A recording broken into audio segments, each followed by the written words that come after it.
The views and opinions expressed by tonight's guest and topic of discussion do not necessarily represent the official policy or position of Spaced Out Radio, Spaced Out Weekend, Spaced Out Radio Limited, its hosts, syndicated carriers, or anyone associated with this broadcast.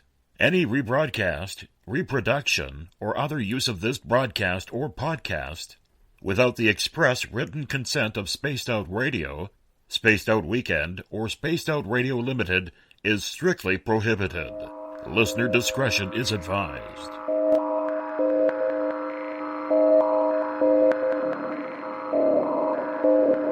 Hi there, this is Dave Scott, and I would like to invite you to listen Monday through Friday right here on Spaced Out Radio. 3 hours a night of the top stories with the top guests, ranging topics from UFOs to ETs, ghosts to Sasquatch, and everything in between. We are live every night, 9 p.m. Pacific, midnight Eastern. So come on in and take a listen at spacedoutradio.com. Spaced Out Radio will take you out of this world.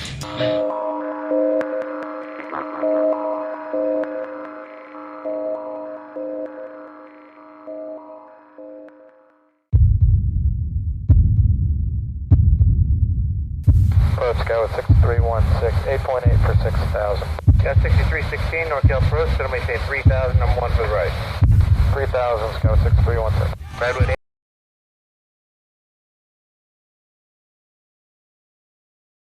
To have you along for the trip on this Sunday, April 9th or April 10th if you're on the East Coast.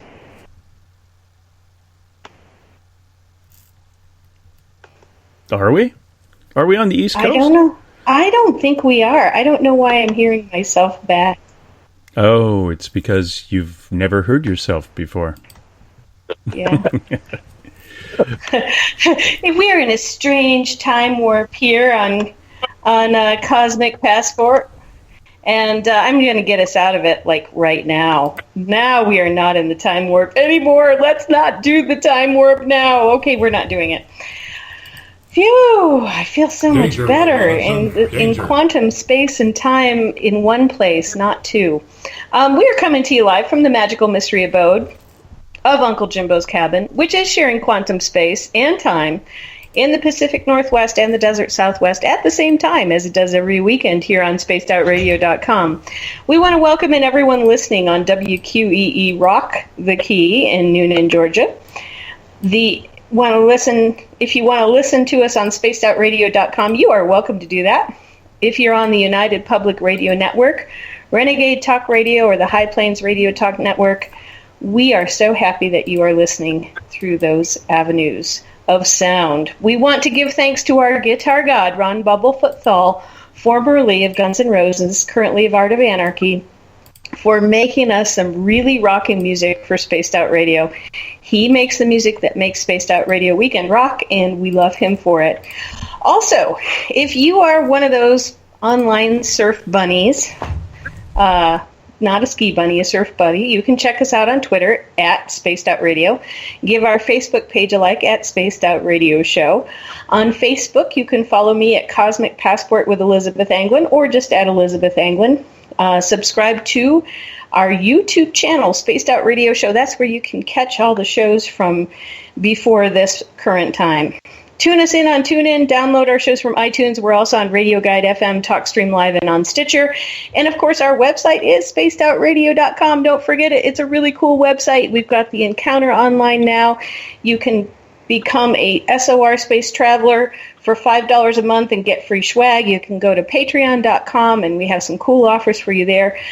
We just want to make sure you check all those things out at spacedoutradio.com.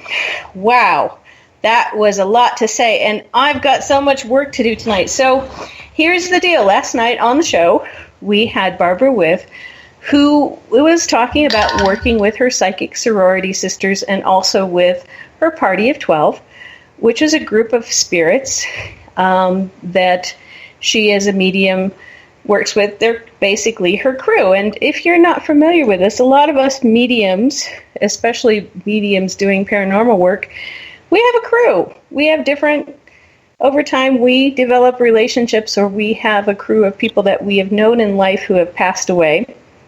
And I have a crew. I have both a spirit crew and a telepathic crew. And my spirit crew that I would like to share with folks, because they're the spirit crew who are the most like us, the most like the Spaced Out Radio hosts, the spacedoutradio.com listeners. I want to share them with you tonight because they've been the ones who have helped me get through and answered some questions for me about UFOs, alien abduction, the state of the universe, the state of the world, in light of expanded consciousness and an expanding worldview.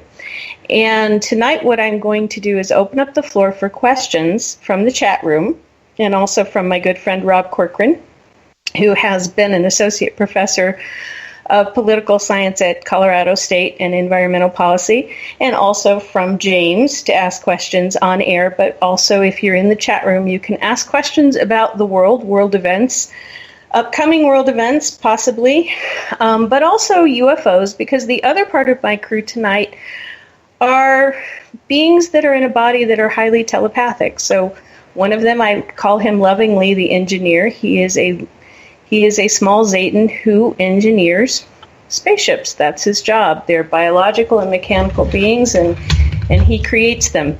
He brings them to life. And he's nothing at all like Frankenstein's monster. He's very small, and he has a very dry sense of humor and a lot of sense of humor. And then I also have Joelle, who is a living entity, quote-unquote spaceship, but she also can be an Earthship too. And then Mireal, who is a Bigfoot mom that I met up on the Uncompahgre Plateau. So you can ask questions about what is it like to be a Bigfoot, what do you eat, what do you know about spaceships, what do you know about the world. On my spirit crew, it's John Mack, who was very involved in psychiatry, but he was also involved in politics. He was involved in world peace. He was an alien abduction researcher. He was also into studying spirit mediumship before the end of his life, and he actually died in England visiting the creator of the Skulls Report at the British the British spirit mediumship, Big High Mucky Mucks. He was actually visiting them at the time that he was hit by a car. So he was very into spirit mediumship before he left. And in fact, one of the issues that I had working with him was that he really thought at the beginning that aliens might be spirits, that they might not be physical. And I had all sorts of physical abductions and was physically missing. And it was like, no, they're not spirits. They're just other beings. At least the ones working with me they're spirits in a body, but they're not, coming from the spirit realm. They're coming from another place. But anyway, we had long and short conversations where he would say something about aliens being spirits, and I would cringe and look pained and go, oh, he just still doesn't get it. He still doesn't get it. But over time, he started working with spirit mediums on Earth and became very interested in spirit mediumship because he was interested in whether or not we had a soul or a spirit. And he hadn't had a lot of training in his early life that allowed for that possibility. We also have Henry Kendall. Henry Kendall is a Nobel Prize winner. I worked with him at MIT in 1997 for a year. I was just at the staff. I was staff for the Phobos experiment, and Henry used to sit across from my desk at the conference room table and read papers. He is the founder, or one of the founders, of the Union of Concerned Scientists, which is doing a lot of work on climate change theory and other things. He did a lot of work cleaning up landmines, and basically the purpose of the Union of Concerned Scientists was to a bunch of scientists getting together to try to undo some of the damage that uncontrolled technology had done on the planet Earth to people through things like landmines, bombs, chemical weapons, also combustion engines, all of that sort of stuff. So the Union of Concerned Scientists is about really putting some controls on technology that will allow us to survive on planet Earth. And I can't think of anyone better to be speaking with an alien who is interested in what happens on planet Earth, and John Mack, then Henry Kendall, who I did know in life, and who's now on my crew. The next person was David Duclos, who was also an abductee.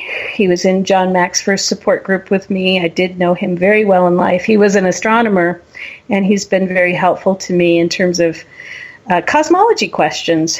You know, what is the universe made out of? What does it look like? And also alien stuff and abduction stuff as well. So I feel comfortable enough with you guys. I'm sure if you're all going to heckle me, I'm going to not pay attention to you. But sharing with you my crew that I work with, both the telepathic crew and the spirit medium crew. And you can ask questions in chat. We are also going to have James ask some questions, and my good friend Rob Corcoran. Is Rob here, James? Yeah. Yes, this is Rob, and I'm here. All right. Rob, do you have any questions for John or Dave or Henry or the engineer or Joelle or Mireal? Yeah, well, I'll throw it out probably to the more human crew. Okay. We do have a lot of concerns going on in the world right now, and I won't try to list all of them or try to say which I think is more important. But in the near future, do they see things getting a little better or a little worse? And I'm talking more about international relations for getting along with places like North Korea and Iran and Syria and things like that. Henry wants to address this, and in fact, he was jumping up and down as I was starting, saying, I want to go first, I want to go first. So Henry Kendall wants to address this. There is this overwhelming feeling from him, and he could be quite critical if you know him. He could be critical of people's decision-making and the fact that people in general did not make more careful decisions about what they did personally and what they did in the world.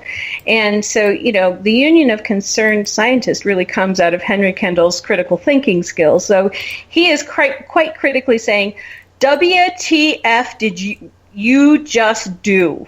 And that means, you know, WTF did you do voting in who you voted in? He says that we have a window of time with which to correct the situation. That window of time is this year. It would be better to correct the situation before fall. He said the window really closes up by this time next year. So if anybody is going to do anything about who we voted in and what's happening with our government at this time, which is incredibly dangerous and incredibly backwards. And Henry has a reason to feel this way because he is, you know, Union of Concerned Scientists does do a lot of climate change work, and this administration has basically, it's all about climate change denial. But, you know, science is about truth, and we have an administration that is about profit. Now, of course, we want to have, he says, I understand that we need to have lives that balance out making a profit with also being truthful.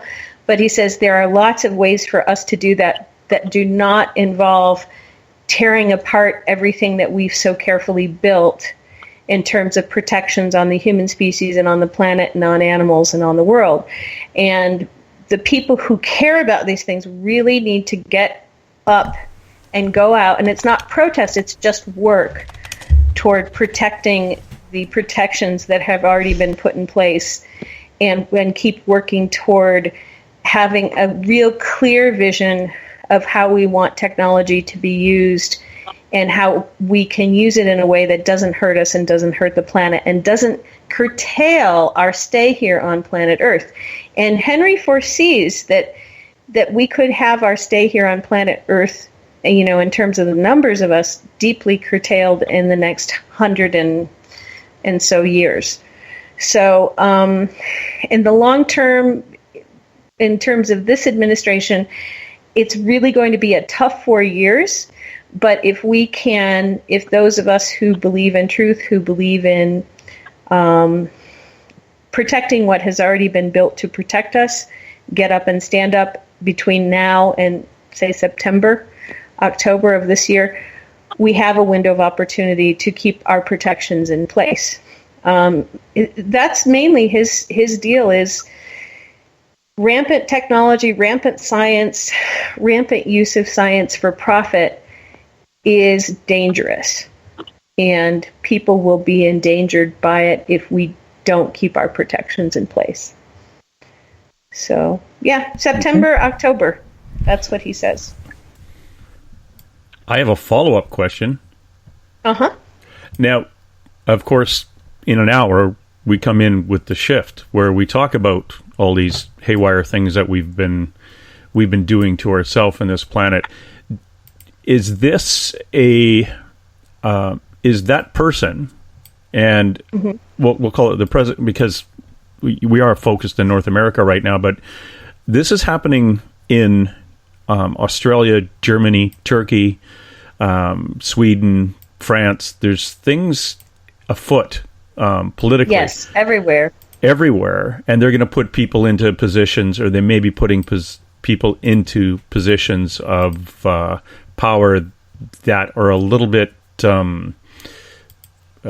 awkward. He says everybody has to stand up and say no. Everybody who thinks that what they're seeing is wrong or is not going to be good, they need to stand up and say no. Everywhere. Yeah. Are they being placed in positions in the event we don't start getting along? And I mean getting along with the Earth. Well, we haven't been really getting along with the Earth for 100 and some years. So what I'm he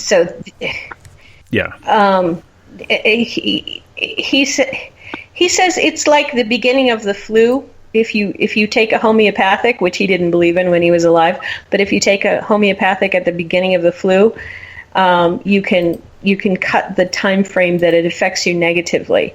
But if you don't do anything when you feel you're first getting it, so this is like these people placed all over are the illness coming on, and the illness that needs to be fought, and it needs to be fought on all fronts. If you're not going to do that, it could become pneumonia. It could become something that takes you out.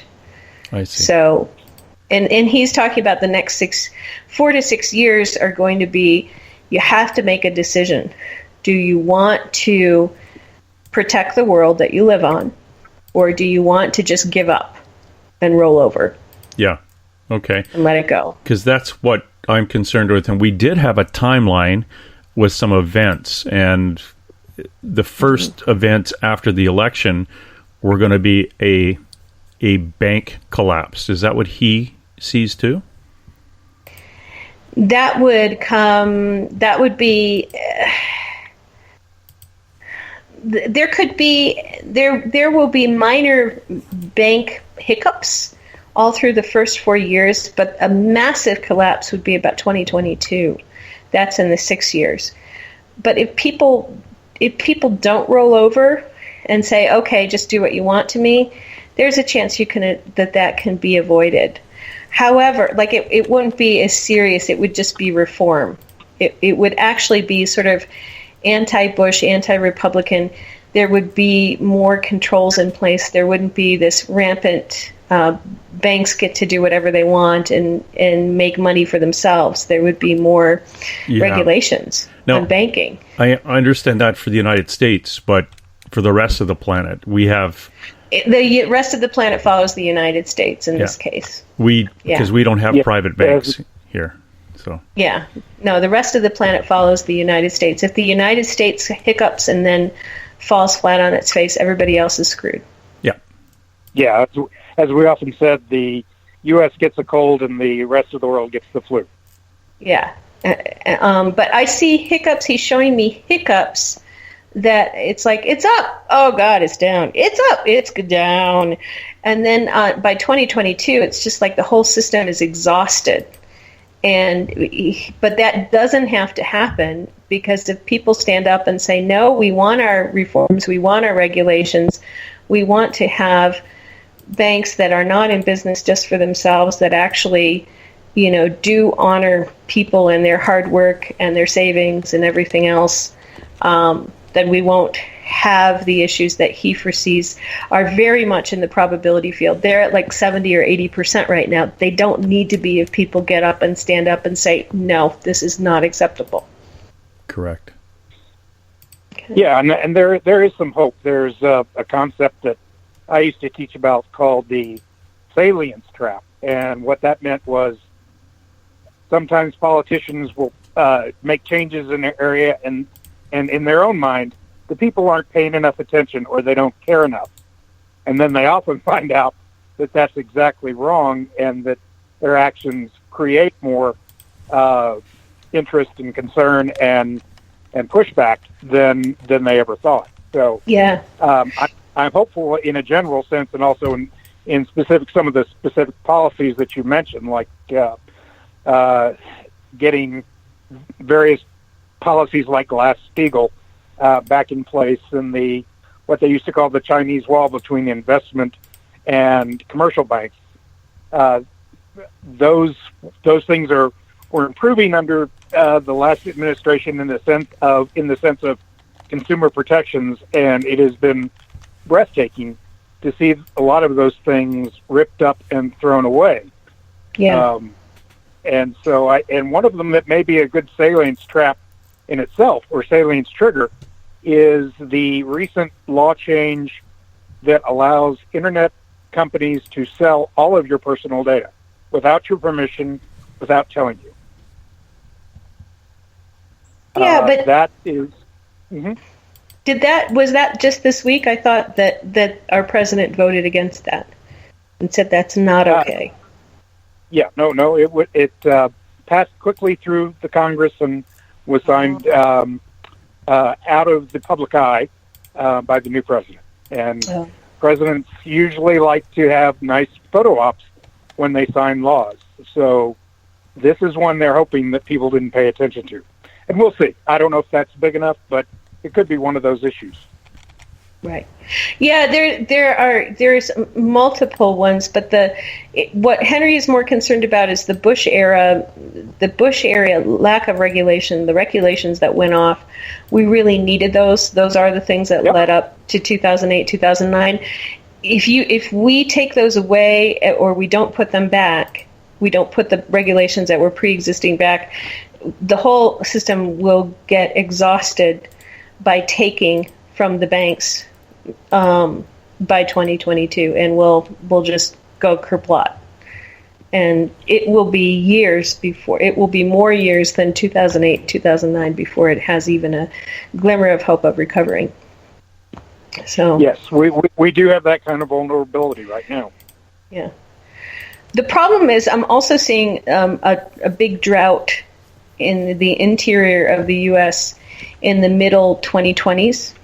And so it would almost be like a 1929 situation where if the banks went flat and then you also have a corresponding dust bowl, you have the wheat stocks and other monocultures get hit very hard by too much dry and too much heat at the same time, which would slow down further the ability for the economy to pick up again. So at that point, there are things you can do. I mean, you can do hydroponics, you can have people growing their own food, and that's the reason why people should get their own food going before the 2020s get to us. Well, hydroponics take water. That's the hydro part. So. Well, yeah, but you're growing your own. You're not relying on, monocultured wheat stalks and monocultured corn and companies to give you pre-processed food. If you grow your own, or you work with your local community, you'll be okay. But you go up to the plains where it's going to be hot and dry and everything's going to burn up, and you're expecting to eat cereal. It's not, and bread. Yeah. You're not going to get that cereal. You're not going to get that bread. Which will bring us together again. This is one of the things that we need to do, is to bring us all together to work with the earth as opposed to off the earth. Yes, exactly. We need. Well, in thinking about that, I will plug my own state, Colorado, because we've had interesting synergy going on between the large indoor marijuana growing operations and indoor agriculture. There have been a number of stories about that, and I think I'm very proud of the folks in Colorado, because there are now facilities in the greater Denver area that are producing fresh lettuce, fresh vegetables, and they're using less water, and they are using different colors of light to increase production. And it is really fascinating. There are good trends out there. There are good things happening. Whether they'll be enough by the time we get there, they probably won't. But I think we know the way. I think we know the way to get out of some of these problems. So Henry has one last thing he'd like to say, is that if we don't pull ourselves out of this by saying no and by really just refusing to allow this to happen, there are going to be controls taken off of weapons makers. So some of the controls that were on about biochemical weapons and biochemical warfare would be taken off, and the world will become less safe in terms of weapons manufacturing, and also weapons may end up being used on American soil and Canadian soil, in places that they haven't been before. So he says, that's another thing, is when you have somebody who wants to deregulate everything. We currently have the most deregulatory president possible, who just basically wants to take all the controls off of everything and deconstruct everything. Well, if you think about that in terms of weapons, it's a very, very, very bad, very dangerous situation. Could I ask, Henry, one more thing? Mm-hmm. And now again, this is going to happen, this is my understanding, and what we talked about earlier, Henry brought this up, or Henry passed this on, that people around the world are being put in these positions.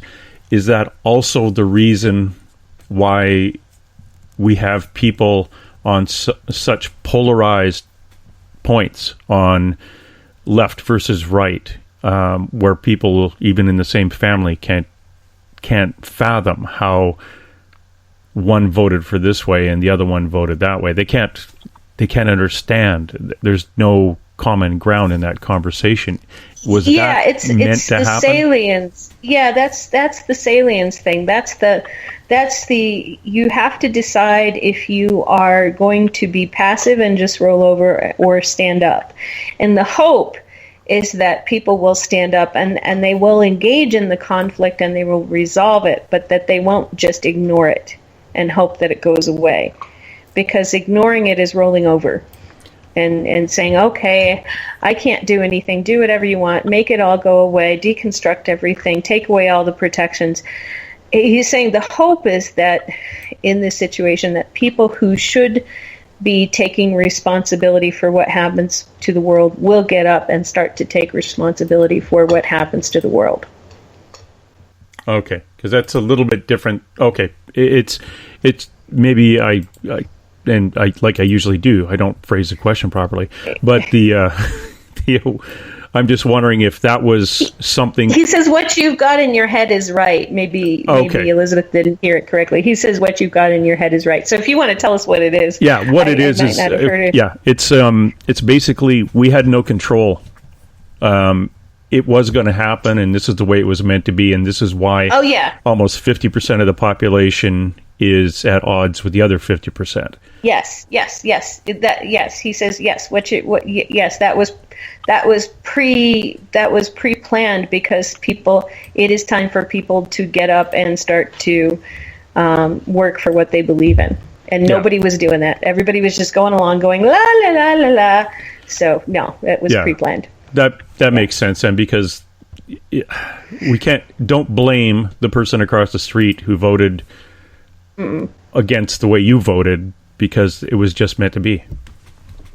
Well, and the other thing is it's your opportunity now to stand up for what you believe in and not be so passive that you get run over by the freight train that's coming down the track at you. So, and everybody else. Because even that person who believes the opposite, they're still on the track and the freight train's still coming. So if you love them, if they're your brother, your sister, somebody on this show, somebody in the chat room, there are people I love in this chat room who disagree completely with my politics, I still love them. And I'm going to get up and stand up for what I believe in. Mm-hmm. That's what being responsible is. And they are standing up and believing for what they believe in. Exactly. Yeah. Exactly. And it just was meant to be. Yeah. Alrighty, let's move on. Let's move on away from me. Okay.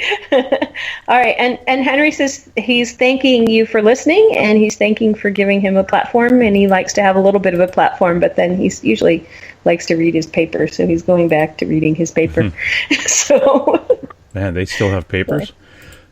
Well, he does. He does. In heaven. He can make his own heaven, and he's got a paper. Anybody questions for anybody else? I don't know. Rob, do you have one?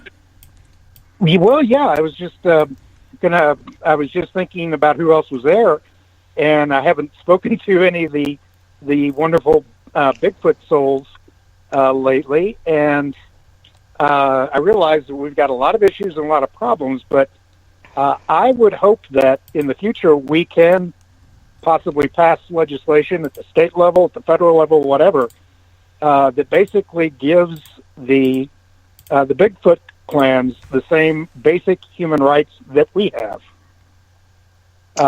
and would stop this nonsense of trying to track down and capture or kill one.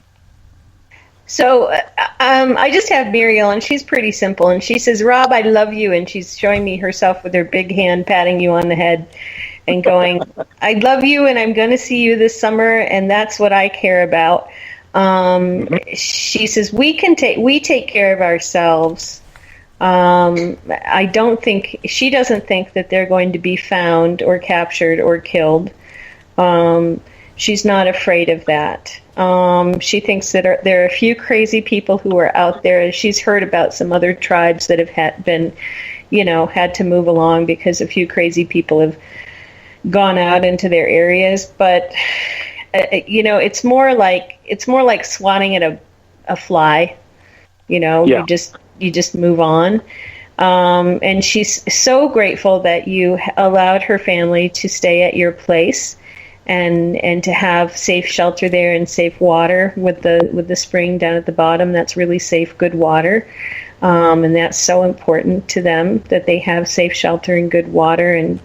And she loves you dearly, and she's going to come up, and she'll probably come up to the porch this summer in July, because she's not afraid of you at all. So, you'll see her. Well, I'm looking forward to a big hug. Yeah. But she says, "Don't worry about us. We're pretty tough, and we know how to make it so people can't see us, and we know how to get out of the way." So, yeah. We kind of don't want to be too involved in your human craziness, and she perceives our political structure as a lot of posturing, a lot of fakeness, a lot of ego, and they don't want to be involved in that. Got it. Thank you. You're welcome. Could you ask her what an echo is?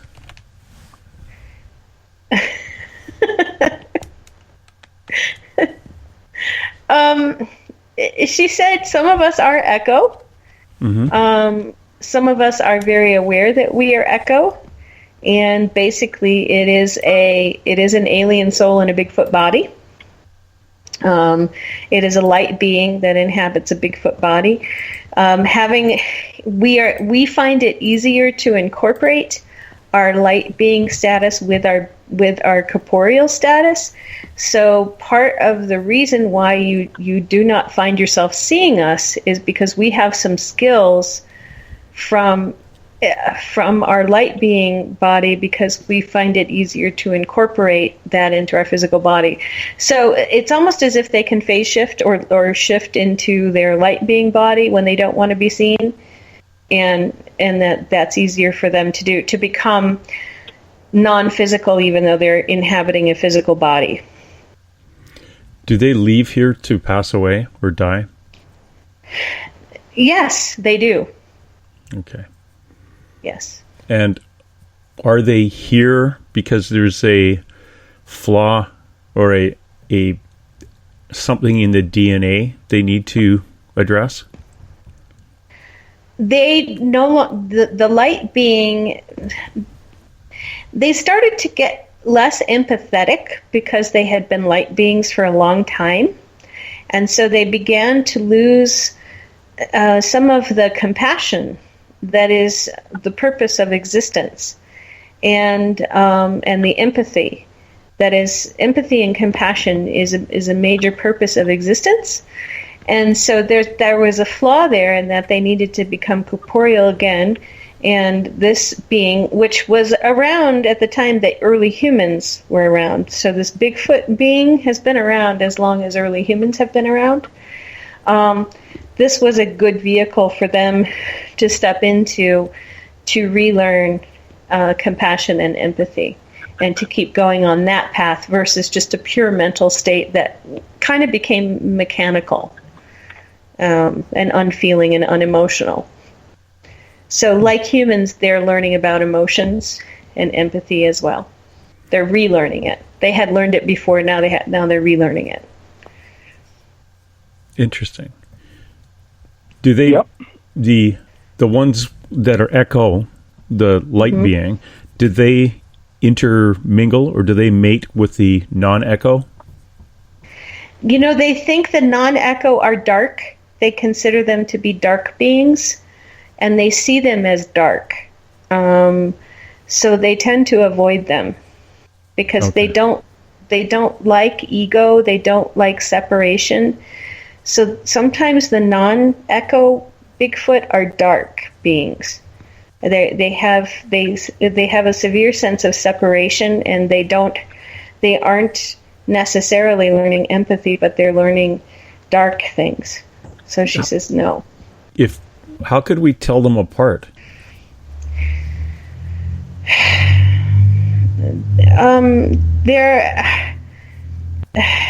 I guess we can't see the echo, but we do see the other ones because they don't have the ability to shift. Well, they might shift into dark, but you know, the dark ones eat a lot more meat and they kill a lot more. And they're like Klingons. They're like Klingons. She said that? Yeah, I mean, I've been watching a lot of Star Trek, so she's reading my mind. She's like, yeah, they're like non-evolved Klingons. They eat meat. They're warlike. They're separate. They easily offended. They would be the ones who would, crush somebody's car hood, that sort of thing. Whereas the echo would just disappear and take off. Interesting. Yes, the ones that you hear when you're in your tent up in the high country, you hear screams or things thrown at your tent. I tend to think those are the dark ones. No, echo will do that too.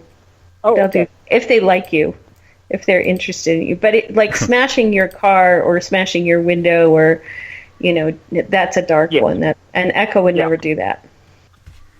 Yeah. They've thrown rocks at the house before, Rob. You must not have been there. But not big rocks. No, they were little rocks. They were pebbles on the roof. Yeah. So they'll do that for fun. The boys will do that for fun. But yeah. And they've howled before, but the dark ones they might kill you and eat you. What? Or rip you. Not you, but they tend to be more, they're just more bitey. They're more bitey and more killy. Bitey and killy. They're more bitey and killy. Have they ever killed a human being? Yeah, some have. Yeah. They are the ones who, if you're out chainsawing and you're not paying attention and they get really pissed off at you, all of a sudden you have a bad accident. So, yeah. Well, that's unacceptable. Rob, go ahead. Any questions? No, if you got something. I was going to ask the engineer about some of these same things we've talked about. I don't know if he has, I'm sure he's probably on the same page with Henry, but be interesting to see what he thinks about the environment and how capable we're going to be of turning this around before it gets too far gone. He's actually more doubtful.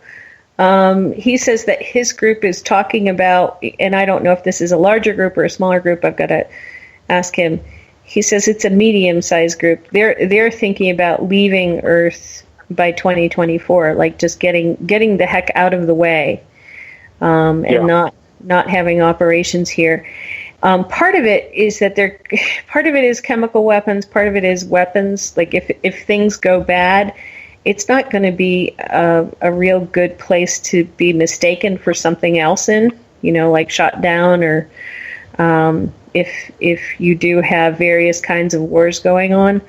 But the other thing is that pollution levels are just not good for anybody.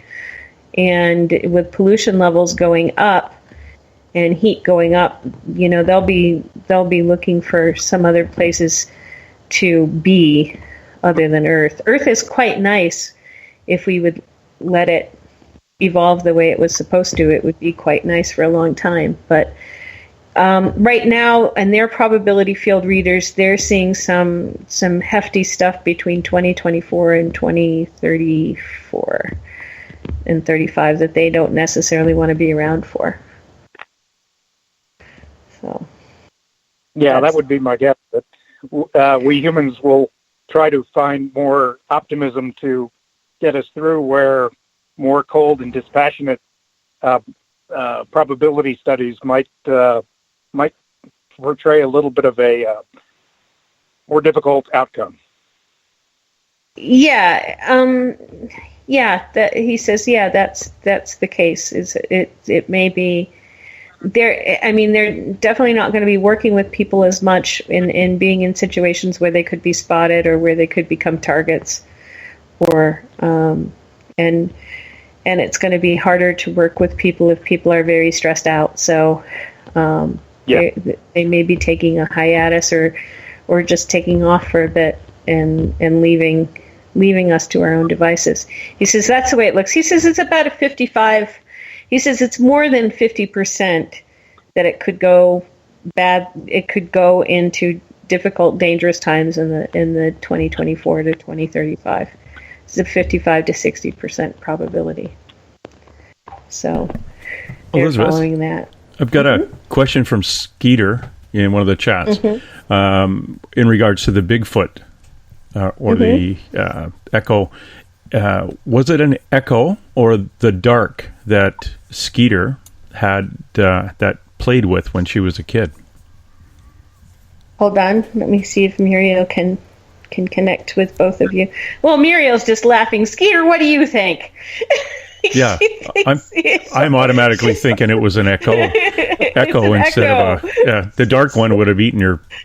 Yeah, she's like, Skeeter, what do you think?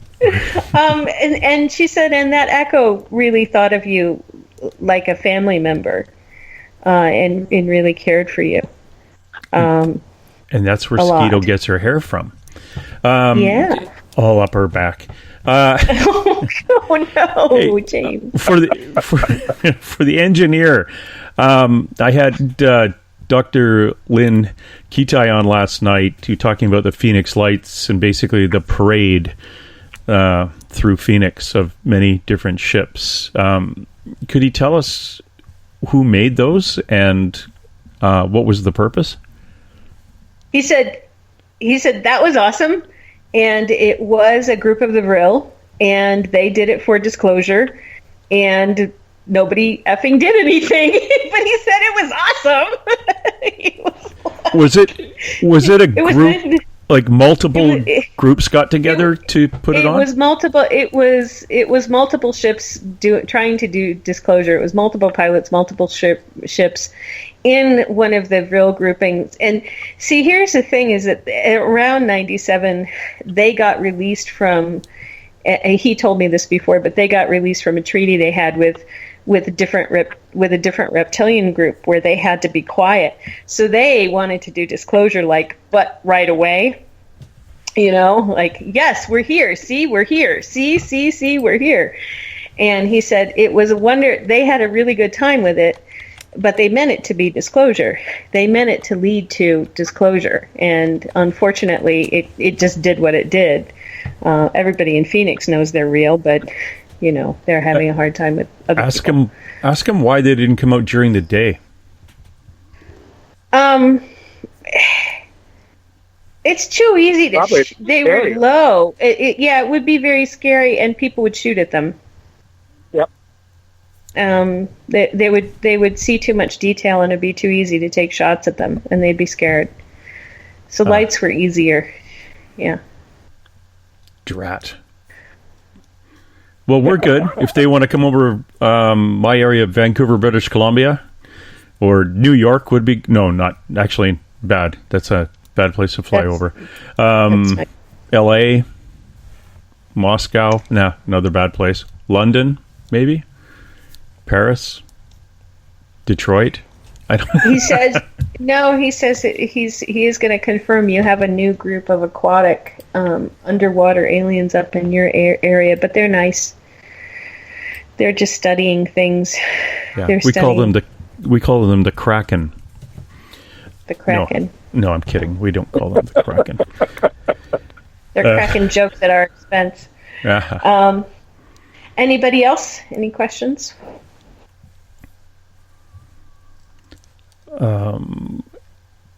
Alien ship-wise, I had a whole bunch. In fact, I have too many for the next 12 minutes. So it's pick two. Pick one or two. Rob, you pick a couple too. Who haven't we talked to? Go ahead, Rob. Yeah, well, I'll just throw out one thing.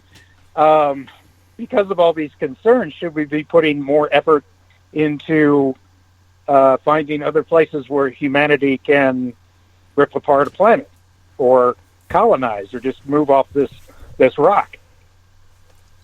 He says you should be putting more effort into disclosure so that you can use alien technologies to heal the planet. But please don't export yourselves yet. You're still too crazy. That's what I was afraid of. Yeah. I think we're a few hundred, maybe a few thousand years couple 300 years away. But if we worked with them on Earth with alien tech, we would be able to. And this is not genetic engineering of humans. He's not suggesting that. He thinks he doesn't think that that's really necessary. He likes humans the way they are, but working with some of the tech that they have, the solar tech and energy tech, we would be at a zero point or exceedingly low entropy society very quickly. So, go ahead, Rob. Sorry, I cut you off. Oh, no. Well, I was just going to say the Phoenix Lights were very effective at getting everyone in Arizona to understand what's going on, and I think we have a pretty good rate of belief among the American public that there is alien visitation. I think official disclosure, would be an important step, but I think we've got a lot of the public there already. Yeah. Oh, yeah. I think if it came from the government, it would be scarier than coming from something flying over your house. Well, yeah, and I think as we often talk about, there's issue 1 and issue 2, and the two issues really don't talk to each other that much. One is the the technology and the flying machines. The one thing that the government would have trouble disclosing is abduction, and that they've known that that's going on. Yeah. Yeah. Interesting. Yeah, that was part of why Clinton didn't do disclosure, was that he would have to disclose that there was a treaty that allowed people to be abducted, and that the government had some. The government would no longer have plausible deniability. Yeah. Oh well, you'd have to pay a few people off, and get on. With show of hands from your panel there, Elizabeth. Who wants to take the question about where we all come from, including your panel? what do they call Source? What do they call God? The engineer will do it because he's a creator. He creates ships, but he says every being has a spark, has a part of the divine creator being in it that gives it life, that gives it consciousness, and this is an eternal part of the being. And he does work between spiritual and physical realms when he's working on ships. Mm-hmm. And there is an agreement with beings that come in to be ships for the Mireal or for his group, that is something that's part of their learning path. He says it's the same with humans, it's the same with every living being, that this life consciousness spark it's equal in all beings, but it's doing something different in every niche across the universe that it exists within. And he says it comes from the beginning, it comes from before the beginning, and in that way it's mysterious because it comes from before the beginning of time, but it is throughout all of the universes. It is just, it's like God, it's not the Higgs boson, but it's like he wants to say it's like the God particle, or it's the the divine is there. That the whole thing is there. That whole thing where we were created in the God's image. It's because we all have that little spark, so we're all exactly the same. Yeah, I mean, whether you're an alien, whether you're a ship, whether you're a Bigfoot, whether you're a plant, whether you're a dog, we read the Bible as if it's just humans that are created in God's image. No, it's every single living thing. Well, while we have a Vril person there, the ships that Maria Orsich was working on back in the 1930s, my understanding is they never flew. Is that true? Yeah, they didn't have any life force in them. The Germans were never going to be able to do that. They could take the plans and see what the structures were from the mechanical bits, but they had no idea what the biological and the life force parts were.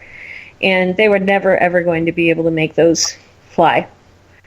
So there was really no danger of them having spaceships. But it made them feel good to have what they had. Because they looked really cool. Yeah, and they were from aliens.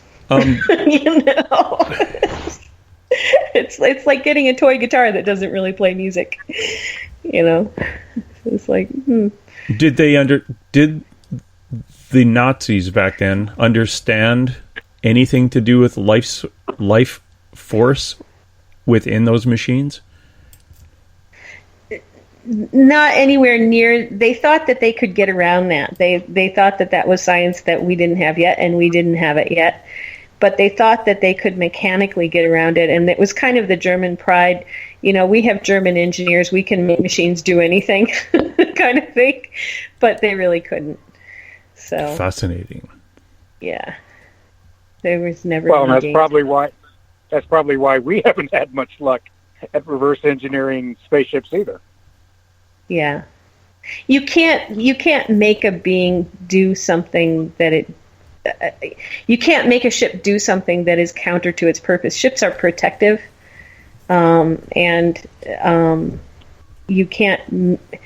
A lot of these ships, they would try to make them for military purposes, and you just can't do that. Yeah.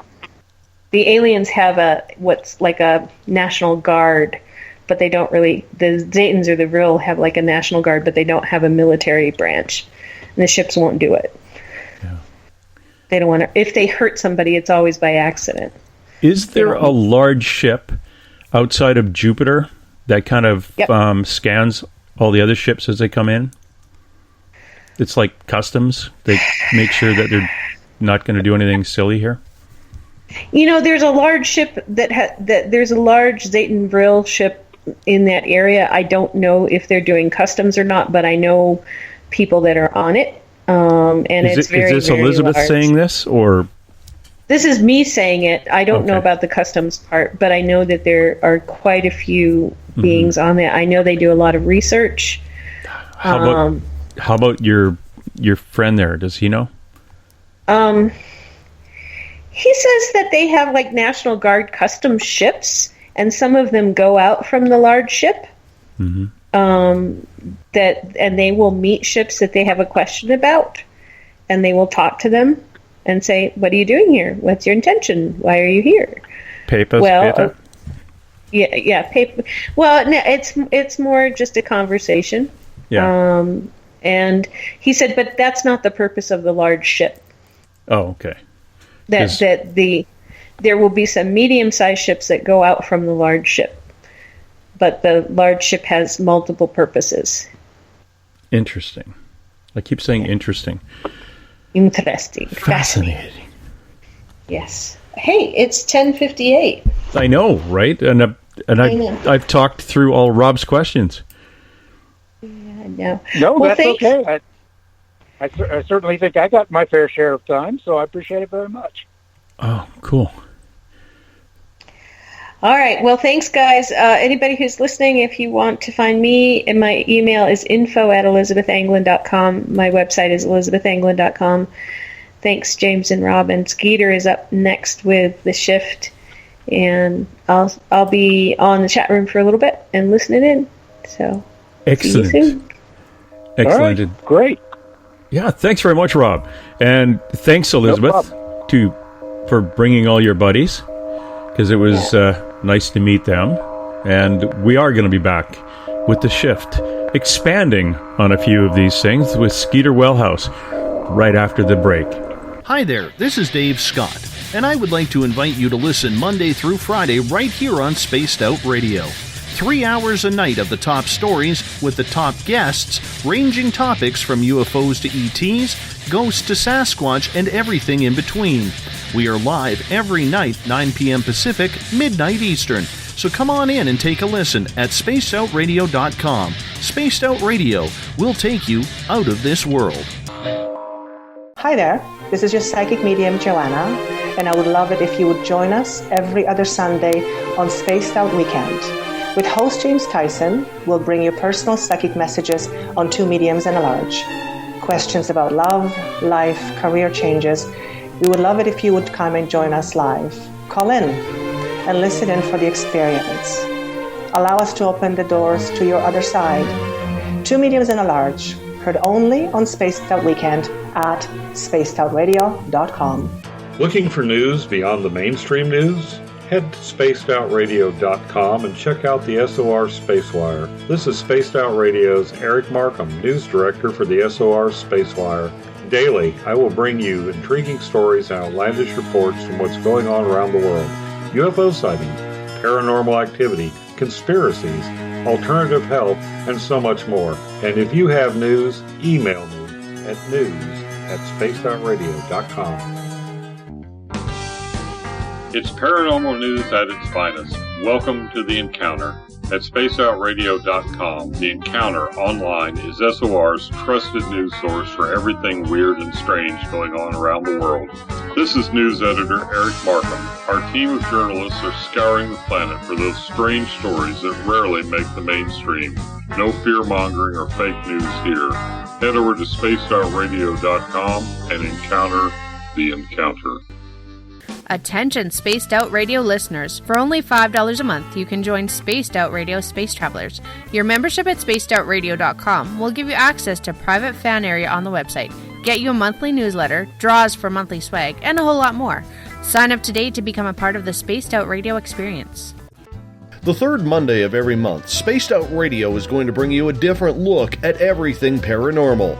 Welcome to The Reporters. Jim Mallard, Vanessa Hogel, Denise Garcia, and Christina George join me, Dave Scott, for a look at the weird and strange from the other side of the microphone. We'll break down ghosts, UFOs, cryptids, and the people investigating them. The paranormal media has never been heard like this. Come listen to The Reporters. For over 40 years, the Purple Energy Plates have been delivering amazing results for their many customers. Inspired by the great genius Nikola Tesla, the harmony, healing, and energetic effects of the plates have proven over and over to be beneficial and often miraculous to thousands of customers. With their money-back guarantee and the many benefits, how can you afford not to get one? Check their site for daily specials and choose from their many energy products. You won't be sorry. Visit them today at purpleplates.com for mind, body, and spirit, and expect a miracle. Patrolling the Pacific Northwest, we are always on the lookout for the strange and unassuming stories that real people are experiencing. Hi, I'm Vincent Zunza from Pacific North Weird. Me and Alexandra Sullivan have teamed to bring to you those odd stories that never seem to make it into the mainstream. Stories so weird that will leave you scratching your head wondering, is this real? It's as real as it gets with Pacific North Weird. You can watch our videos right here at spacedoutradio.com.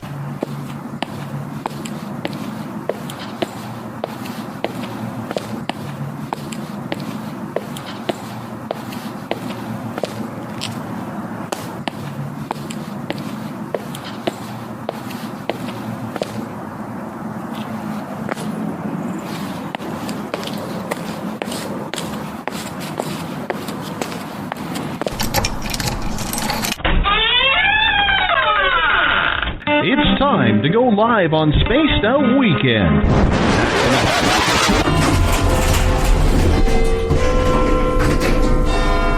13, please. Oh, hi, Kevin. Oh, is that the time? Kevin, my friend, don't you find that watch just a little bit loud? Well, I certainly hope our buddy Bumblefoot is playing when we get there. Oh, you stinky big bundle of hair. I said Bumblefoot, not Bigfoot. Oh, it's going to be a long night. It's time to head to the 13th floor of the old log cabin for Spaced Out Weekend with James Tyson. You can tweet James at James Tyson SOR. You can find him on Instagram, Spaced Out Weekend, as well as on Facebook. On YouTube, our channel is Spaced Out Radio Show, and you can check out our website, spacedoutradio.com.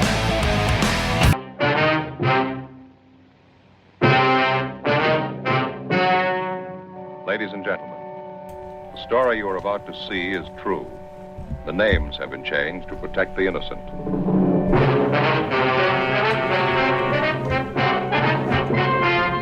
And now, perched high in his captain's chair, way above the clouds, here's James Tyson. Happy Sunday, everybody. Thank you, Dave.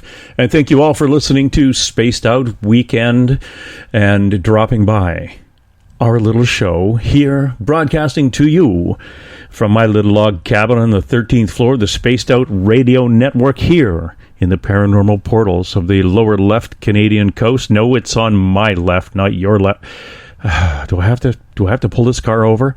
We call this area Cascadia here in the Pacific Northwest, and we're broadcasting to 160 countries around the world. And as soon as we teach everybody in those 160 countries how to find us via their computers or their radios, we'll have a lot more listeners. Right now we have 160 people listening from those countries. One person each, all waving at us. And that's actually thanks to the United Public Radio Network beaming us out to 160 countries. We are also on Renegade Talk Radio out of Las Vegas, High Plains Talk Radio Network. We're on Spreaker. And again, at spacedoutradio.com. You can find us on iTunes live right now. And later on tonight, after the show's over, we're always going to be filed away on YouTube. Just look us up on iTunes and YouTube and tune in. Look up Spaced Out Radio Show. And I also want to thank our fancy friends, and really hoping everybody's okay after those tornadoes came through the greater Atlanta area in the last couple of days. We're beaming down to Noonan, Georgia, WQEE and 99 Rock the Key, and welcoming you to our nice little family here on Spaced Out Radio. And we also newish, but a month now, we've been on Radio Guide FM, TalkStream Live, and on Stitcher. So please, pull up a chair. Take your shoes off. No, Kevin, leave your shoes on. We talked about that. But for everyone else, kick off your shoes, sit back, and welcome to The Shift. Now, The Shift drops by every second Sunday here on Spaced Out Weekend, and it is where Skeeter Welhouse will talk about things to come. It's odd. We've actually, with Elizabeth Anglin, we've actually talked quite a bit about things that we've discussed on this shift and things that are in store for us unless we get our heads screwed on right and we start living with this planet as opposed to off this planet. Now, Skeeter is a seamstress by trade, and she's a fashion designer and costume manufacturer. She has been into the paranormal since she saw her first ghost about 2 years old. She claims it was a dark-haired nurse in her early 50s era nurse's uniform. Now, since then, Skeeter has experienced many more ghosts and has practiced various forms of divination, including pendulums, cards, palms, all in order to communicate with those spirits better. She began studying various occult practices and religions in high school, which I'm sure was just kept all her teachers just giddy. This led her to becoming an eclectic hedge witch in her senior year, which I think she may have dropped woodwork to take that course.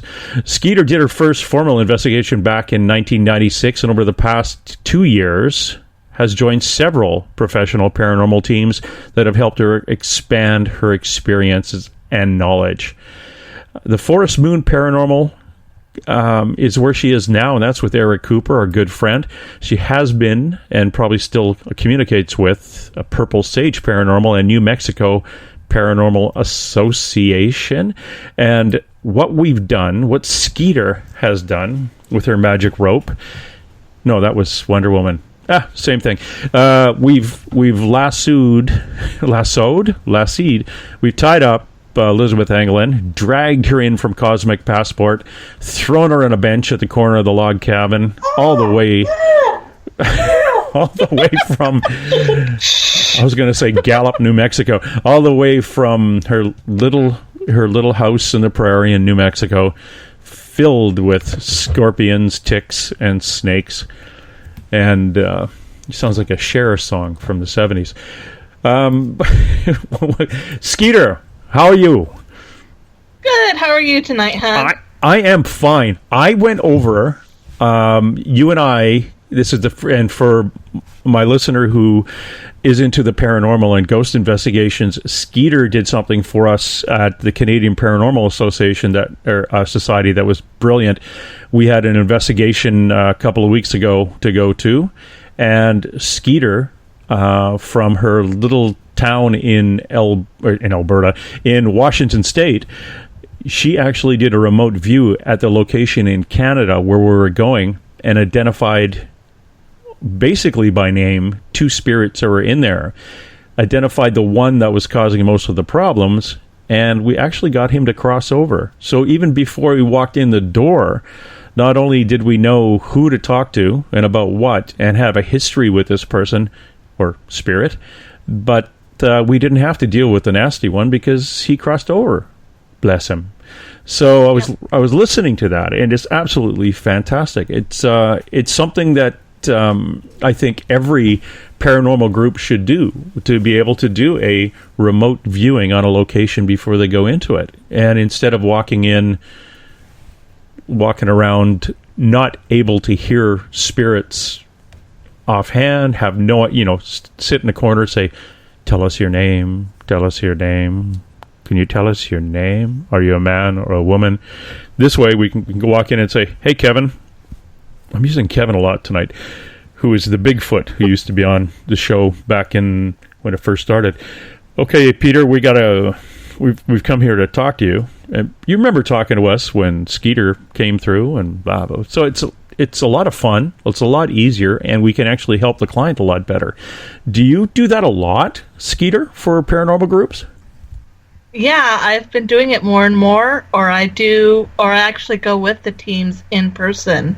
Yes. Like we were in Concrete, Washington. Seaside, Oregon. Oh, right. I did that, and also when I was with you guys in Concrete, I did that. Where I was just kind of like, okay, yeah, let's chat it up. Yeah. Yeah, and you leave and Skeeter's still hanging out having beers with the ghosts, so which is kind of embarrassing.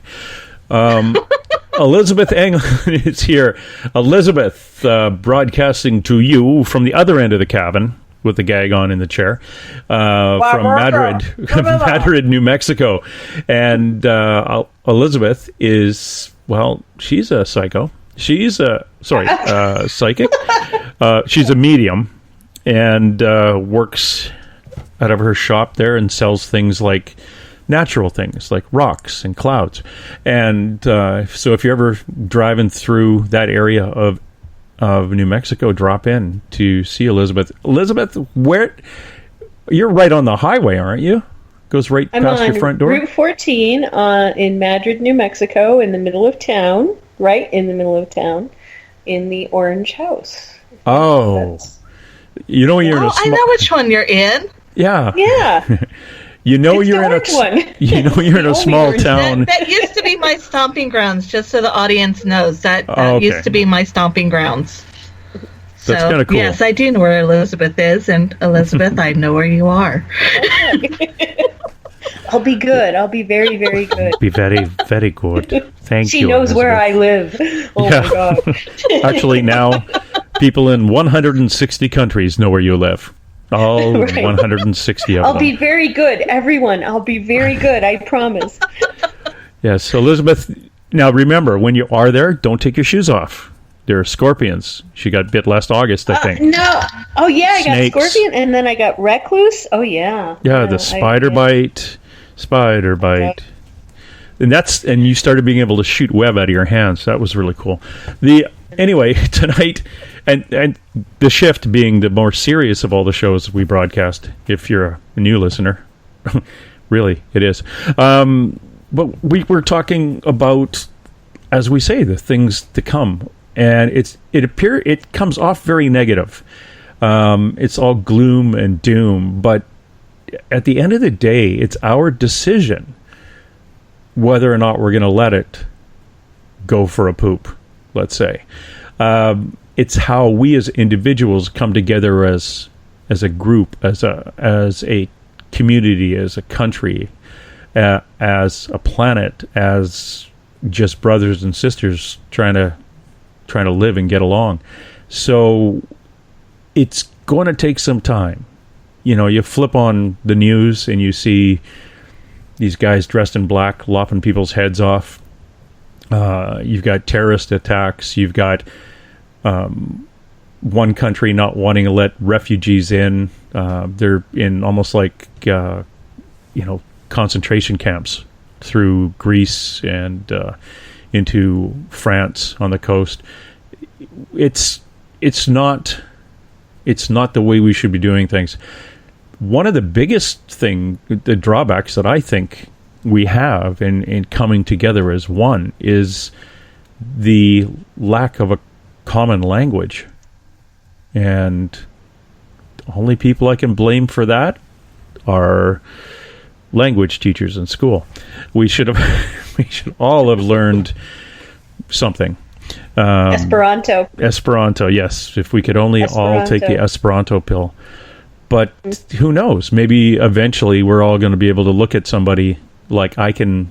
And this is kind of weird because it's happened over the last couple of years. I can look at somebody and I can tell, okay, that person's an empath.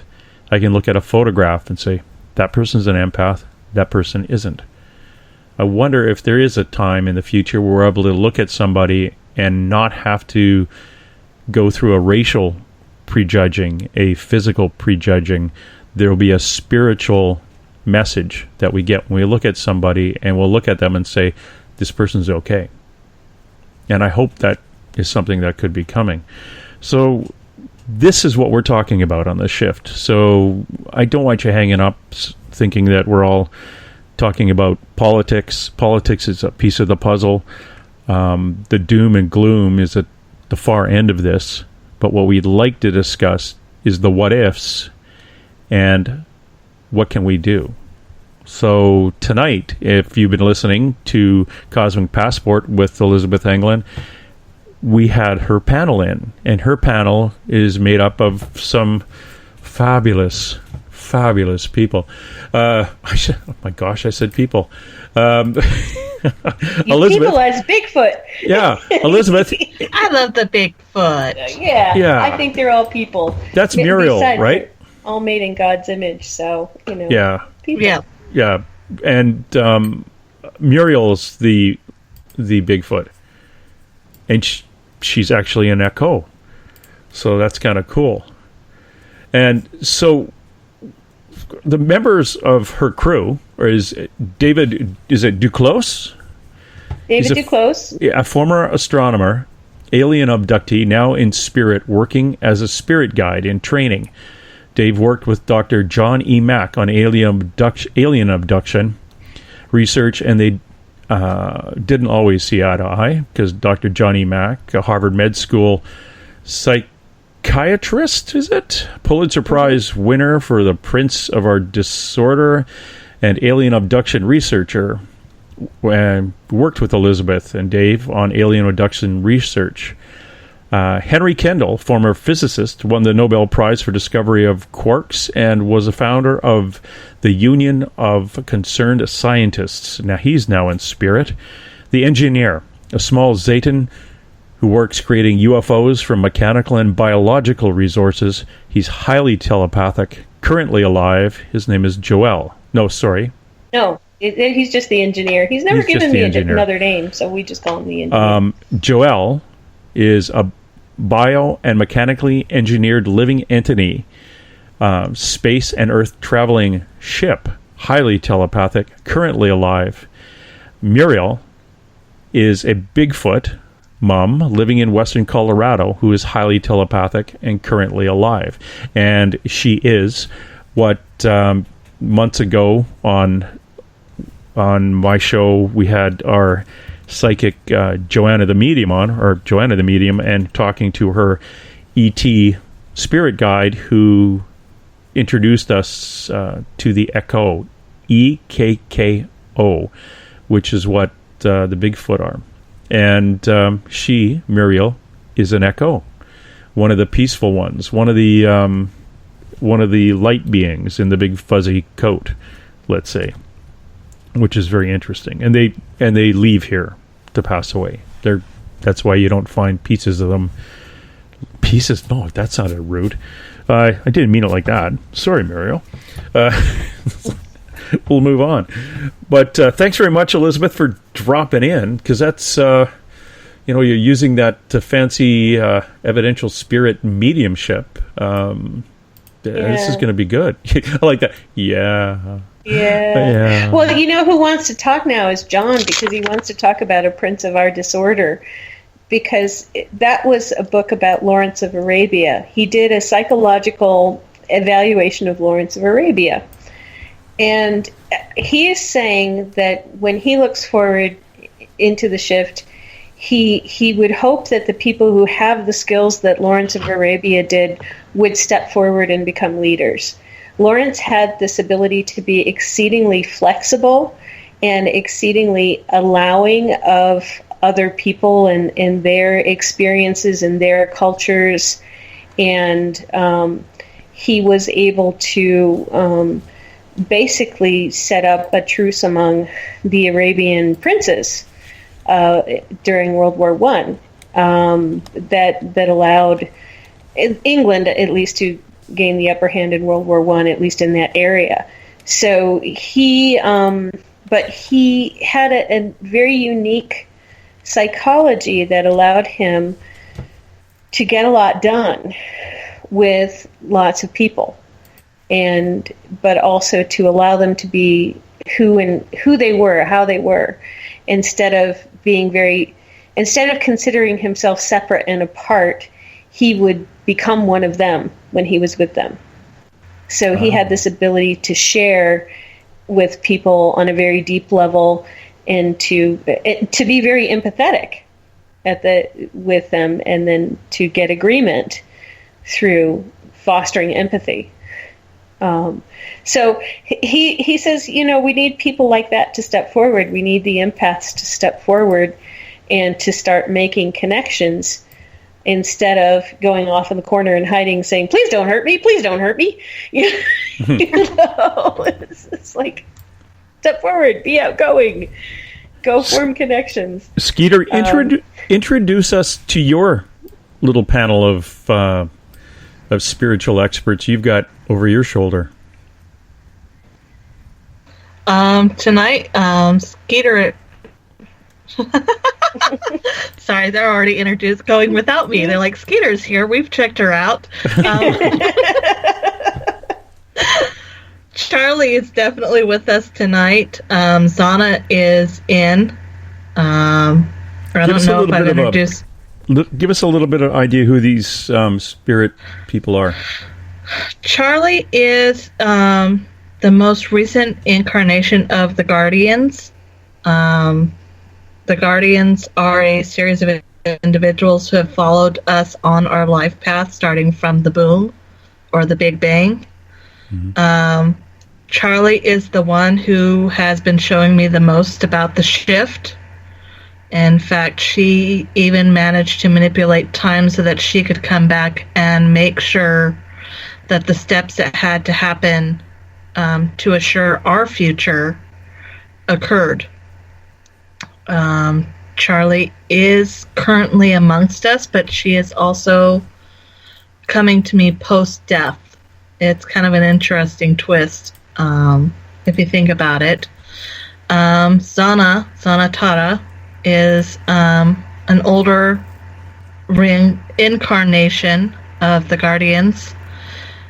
She comes from Marseille, which we call Mars. And she is... she's the more aggressive, more down-to-earth guide. She understands that we as humans sometimes have to get more unhuman in order to save ourselves. The less civilized, kicking out the rules. And also, oddly enough, tonight I have a very dear guide who I call Smoking Man. He's also called Mason. And he's not giving me a whole lot more about him other than the fact that he used to be a cop in the Bronx, early 50s, 60s. I'm very down to earth, and they're the three that are joining me tonight. Oh, well, welcome. When you say a cop in the Bronx, early 60s, 50s, 60s, is that his age, or that was the time he was there? That's the time period he was there. That was the period he was there. Ooh, that's a cranky period to be down there. Yeah. So, on the shift, we had been discussing last week. We kind of bounced into a little bit more on the. We touched a little bit on the civil unrest, the saber rattling internationally, and what we had in Cosmic Passport. We had one of Elizabeth's crew, quite happy to come in and say, "Hey, look, you crazy humans! If you don't get your act together, this is what's going to happen." Elizabeth, could you have him kind of briefly walk us through the worst case scenario? At which point, then we'll ask for the best case scenario and how we could get there. Okay. Well, the worst case scenario is that people don't start saying no to the dismantling of regulations in the United States that protect life, that protect banking, that protect safety. People really need to stand up to the government at this point, which is dismantling things, and say, no, we want OSHA, no, we want the EPA, no, we want banking regulations. We need these things in order to have a system that works for everyone, not just the people at the top. And he says the time is now. It's this week. It's next week to stand up and really start saying no. But if you need a critical mass of people in the next 6 to 8 months really getting up and saying no, no, no, no, we don't allow, this is not okay. And if that critical mass does not get up and start saying no, he expects that we'll have hiccups in the banking system between now and 2022, and then the banking system will go kaput because it will just get, it'll have too many taking from the financial institutions that are deregulated. There will be too much taking from people. He also expects political unrest and wars, and he also expects that there will be deregulations in terms of weapons that are not really allowed to be used now, but all of a sudden they will be used, biochemical weapons and that sort of thing. Okay. And there will also be a drought in the mid-2020s in concurrency with a banking collapse. Okay. So, is he familiar with a lady named Kristalina Georgieva? Nope. He does not know her. Okay. But he can go look her up if you want, or if you can ask a question about something you know about her. No, she's the president of the World Bank. She's a CEO. She's a Bulgarian politician. Well, that would helpful. He has a lot of issues with the World Bank. The World Bank, for many years, it doesn't really matter who the president is. It actually does not serve people on the ground in the way that it says it does. It serves the interest of people who have money, and it has for decades. If as long as it's been in existence, he basically takes a big poop on the World Bank. Oh, well, tell him to clean it up. Because now we've been talking about the U.S. banking system. Your country has private banks. Mine doesn't. And to say that our banking system, like if your banking system crashes, ours will, doesn't. They've got systems in place as a result of the banking collapse in 1927, or the stock market collapse. The issue is that so many Canadian companies are actually traded on the U.S. stock market. Yeah, but if it comes down to it, is my bank, I get paid electronically because money doesn't really, it's not cash anymore. It's just, I take it out electronically, it goes in electronically.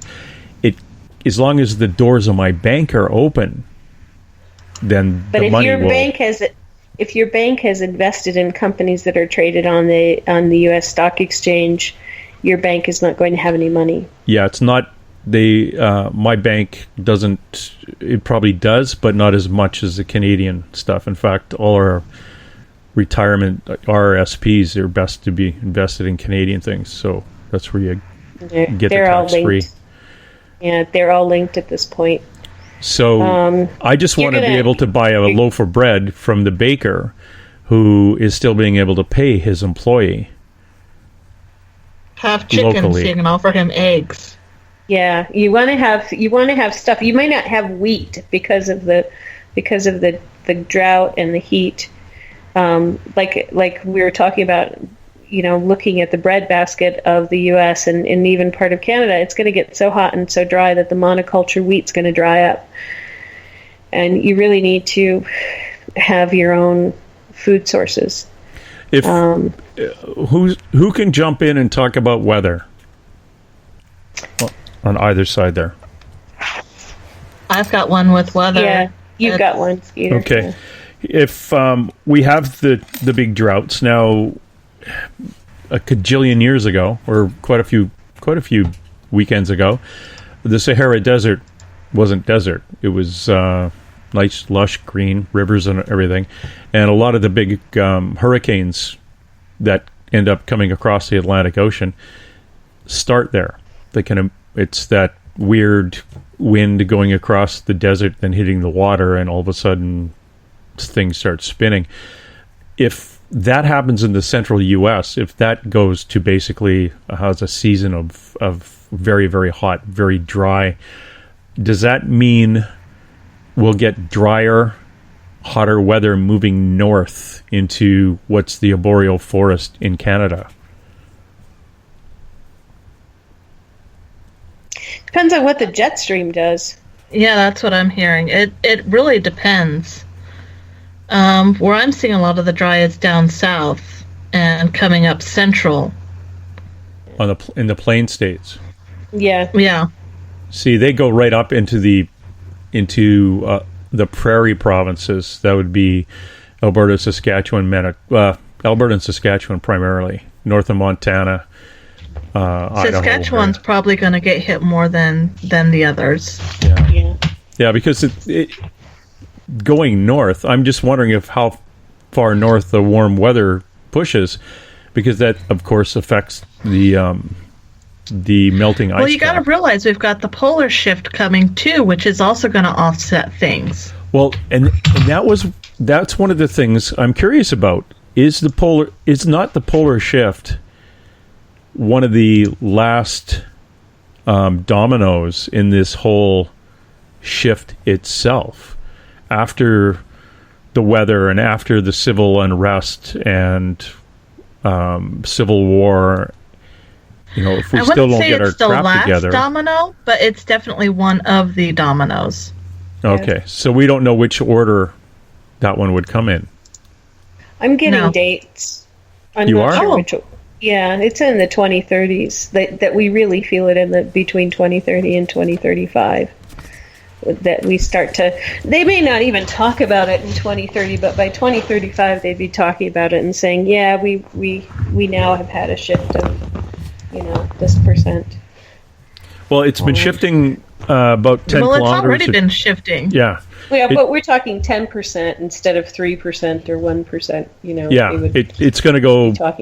It's going to really flip, more. which will cause the tsunamis and the earthquakes and the volcanic activity, allegedly. Yeah. Well, that's no. They'll start talking about a 10% shift by 2035. Now, tsunamis and earthquakes and lots of volcanoes, that's out further. That's toward the change of the century, 2080 to 2100. So, okay. See, and I've heard it sooner than that.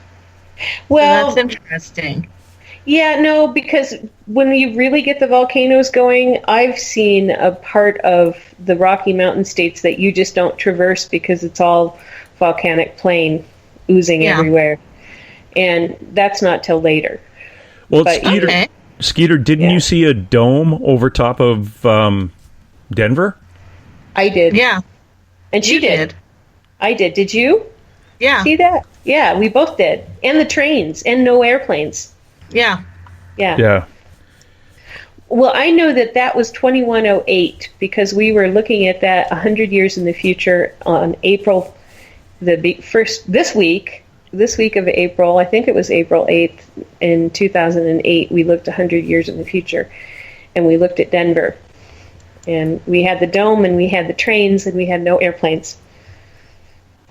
Well, I know that if a lot of volcanic activity, look at every time Iceland pops it shuts down air traffic over north left Great Britain, Scotland, Ireland, probably into Scandinavia, depending which way the winds are blowing. It'll ground everything. So if you've got a lot of volcanic activity, whether you can breathe outside or not is irrelevant. You just can't fly a plane in it. Yeah. Unless your aircraft has some kind of biological system in it, right? I don't know. Those aliens. No jet engines. We can't have any jet engines. Yeah. Interesting. So what's your other timeline? What's your timeline on the banks? What was your, Skeeter? Mine was within the next 20, 30 years. Gone for good, as in not even trying. Right? That's when they're going to bust. Okay. That's when we're gonna definitely see them struggling. Okay, we had something coming up in the next 3 years, Skeeter. What was it? That was going to be the first big the first big topple, the first big warning of the banking systems. That was when the global market was going to take a massive hit. Okay. That's why the European banking system that the United States is brought into, Greece is brought into, it's part of the whole Brexit thing. All of them are really concerned about this because it is a big possibility of everything shutting down. So what do we do about that? Well, actually, I shouldn't get into the what do we do about it till later. But so we get the banking starts. It's the first domino goes down 2 or 3 years. Civil unrest, civil war. Who's got a date, time?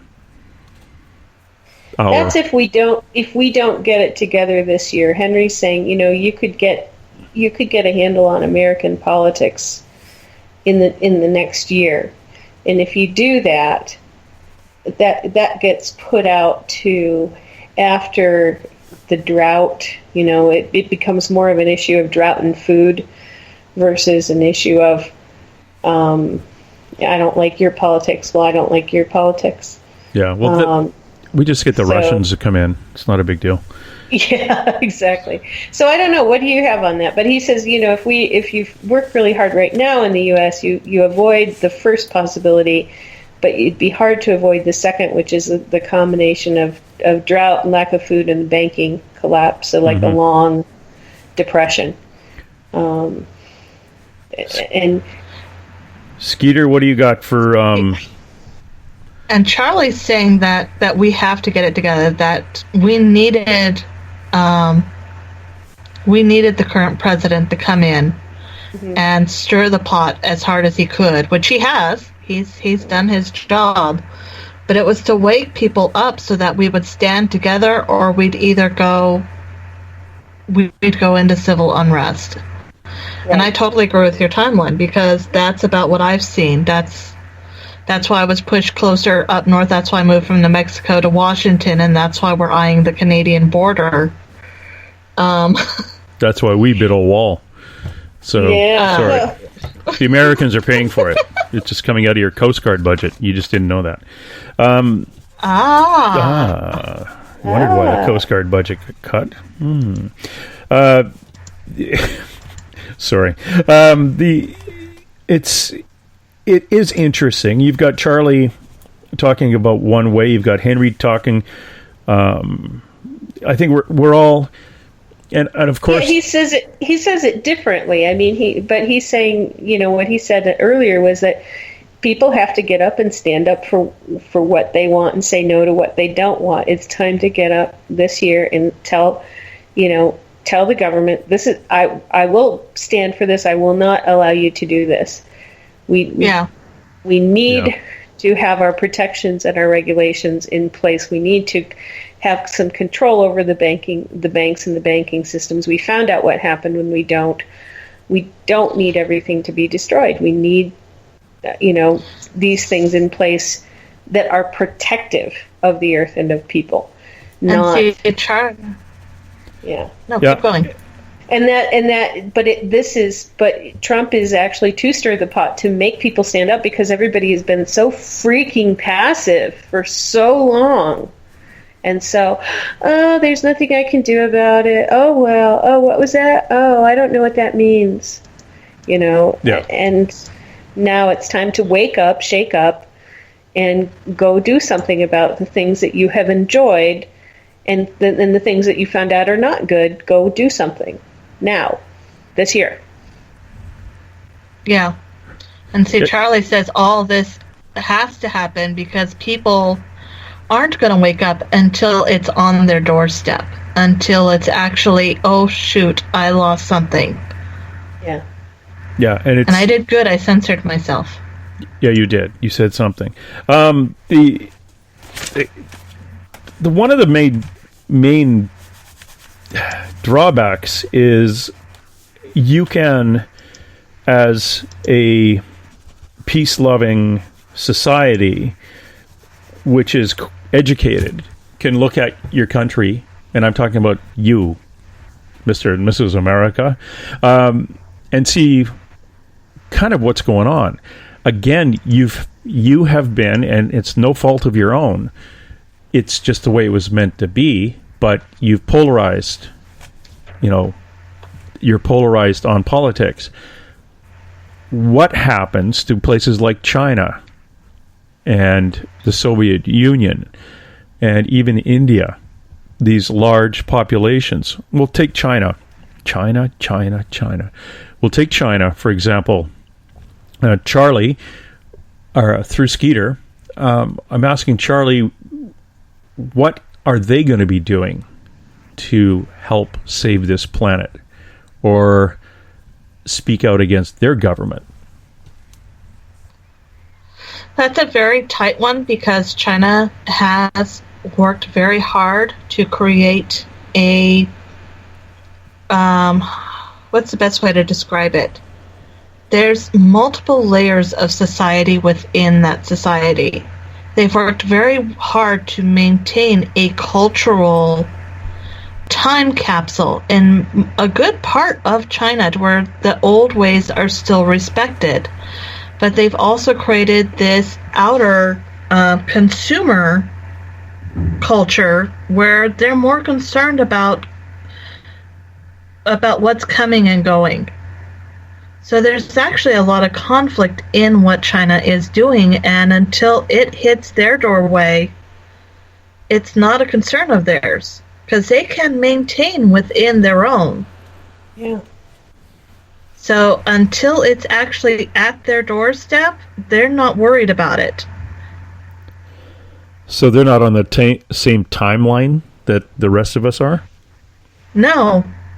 Because they've actually been able to maintain 3 states. And this is only because I'm a big fan and Charlie's pulling from it. If you've ever seen the cartoon, the Avatar, The Last Airbender, there's a place that they go. And they've created a country within a wall. And within that country, there are 3 layers. There are the workers, the industry part, there's the inner wall, which is the culture, the society, the actual people, the place of what the true heart of China. And then on the most inner part is the high society, high culture, the people who are actually making the deals coming and going. To break through these 3 layers, you're going to have to go through a lot. Okay. And this is a culture that has survived many revolutions, many evolutions. For them, they're just sitting back going, let's watch. Yeah. Now, if you look at a country like Russia, Russia's got a lot on the table. They could come and go depending on how things flow. So they've actually got more to lose. Britain is actually really reconsidering their position because they started to go one way and they're going, oh, maybe not. Canada is in a position to sit and wait based on what happens with the United States because, they could build a wall using the U.S. funds. You never know. But so is Mexico. Mexico is holding their breath to see what happens in the U.S. So maybe I should move to China. No. I don't know if you'd do so well there. You'd be taller than everyone. No, if I go up north, I won't. And you'd have a furry face. Yes, but if I went up northern China, a lot of tall Chinese guys up there. True. Yeah. And anyone want to jump in on North Korea and their path? Crazy. He's crazy. He's lobbing some missiles. Is he actually crazy or just yes. he's been programmed? He's actually he has what and I love it if Elizabeth guy to jump in on this, but what I've been told is that he actually has what they call genius syndrome. He's actually really intelligent to the point that he's freaking nuts. Yeah, he's crazy, and he's very, very smart. And the thing is, he wants something, but he doesn't know how to ask for it. And what he wants is for the sanctions to stop. But he's going to lob missiles instead of just saying, "All right, could we just stop the sanctions? Look, we've been having a hard time. We've been having a hard time forever. Could we just stop this now?" And because of it. Unfortunately, because of everything that has happened in the past there, and because he does have genius syndrome, I don't think he's going to be able to do anything too severe right away. It would be nice if somebody could, like Richardson down in New Mexico went to talk to North Korea.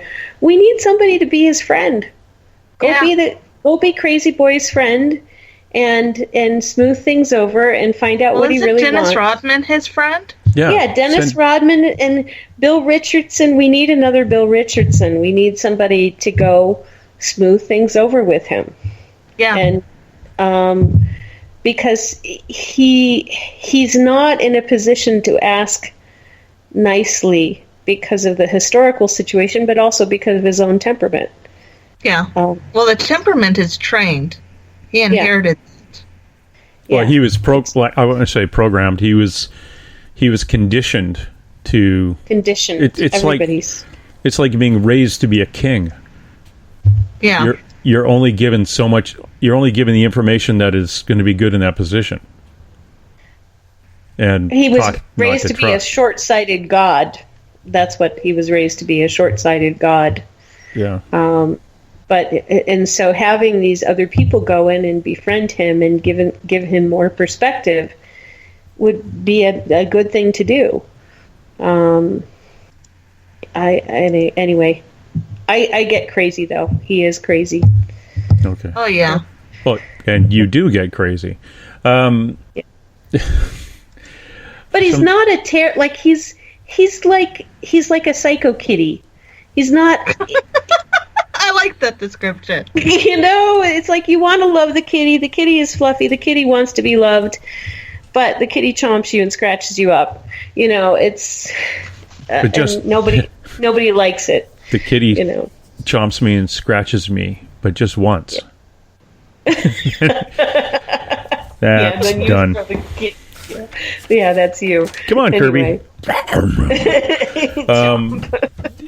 So, to recap, we have a number of things coming up, but they're all, and I tell you, Elizabeth, if this doesn't happen to Denver in 2008, I'm coming back and holding you accountable. We're going to check our calendars at that point. 2108, sorry. We do have some little bits and pieces, and these, bless them, are just warning signs. These are shots across our bow. What we're going to get into in the second hour. I want your crews, your guides, to grab a cup of tea, get ready to come back, and that's when we're going to talk about how to get the word out, and how do we make sure that people kind of come together and figure this out. At the end of all these signs of disaster, from banks to droughts to the clashing of certain, I was going to say civilizations, civil unrest to the point of war, to the volcanic activity, what's next?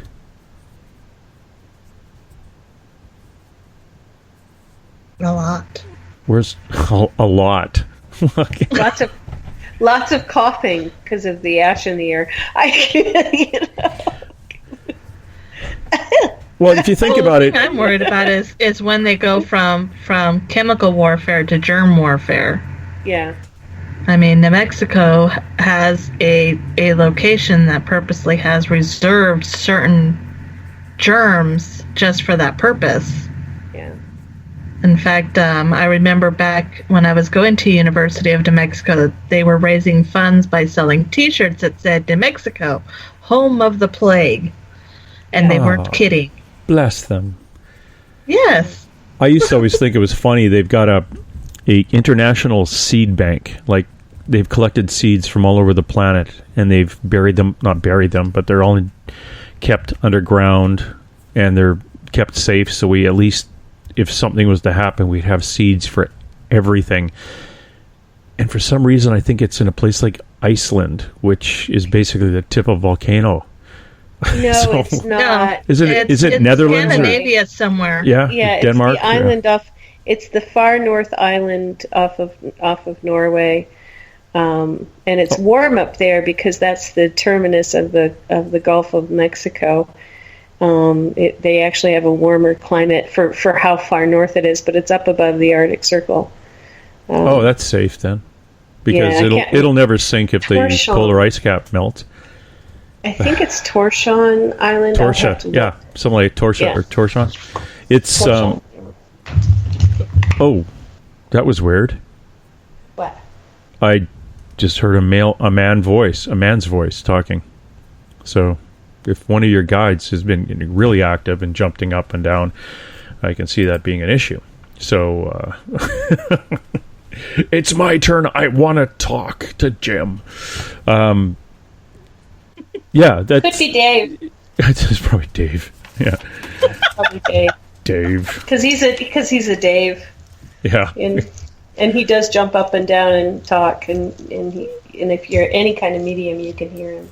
Oh, I heard this through the headphones. It was like, Yeah, it's probably Dave. medium or not, that came through the headphones. And if any of our listener out there heard that, that wasn't me. It was some man whispering. Because I do talk to myself, but who knows? And one of the guys in the chat room said it could be Carl. Who knows?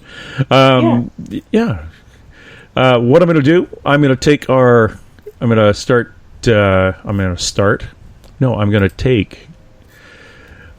As a policeman, when you're interviewing somebody, when they say, "I started to go down the street," you know something happened because they didn't just go down the street. They started, but what stopped them? We'll be back with more from The Shift with Elizabeth Anglin and Skeeter Welhouse right after this. Hi there, this is Dave Scott, and I would like to invite you to listen Monday through Friday right here on Spaced Out Radio. 3 hours a night of the top stories with the top guests, ranging topics from UFOs to ETs, ghosts to Sasquatch, and everything in between. We are live every night, 9 p.m. Pacific, midnight Eastern. So come on in and take a listen at spacedoutradio.com. Spaced Out Radio will take you out of this world. Hi there, this is your psychic medium Joanna, and I would love it if you would join us every other Sunday on Spaced Out Weekend. With host James Tyson, we'll bring you personal psychic messages on two mediums and a large. Questions about love, life, career changes. We would love it if you would come and join us live. Call in and listen in for the experience. Allow us to open the doors to your other side. Two mediums and a large, heard only on Spaced Out Weekend at spacedoutradio.com.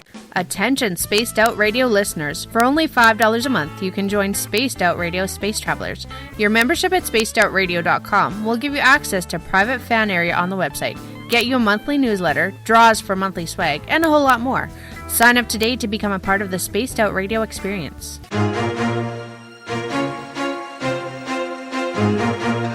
From coast to coast to coast, Blacklight Uncharted is taking on the paranormal across Canada. From ghostly hauntings to the UFOs flying above in conjunction with MUFON Canada, we're closely investigating what's going on in the northern skies and checking out the apparitions that walk among us. Check out our videos right here at spacedoutradio.com. We want to know your thoughts, we want to hear your experiences, and we want you to share your stories. The answers are out there, and we intend to find them. This is Eric Markham, news editor for the Spaced Out Radio's The Encounter Online.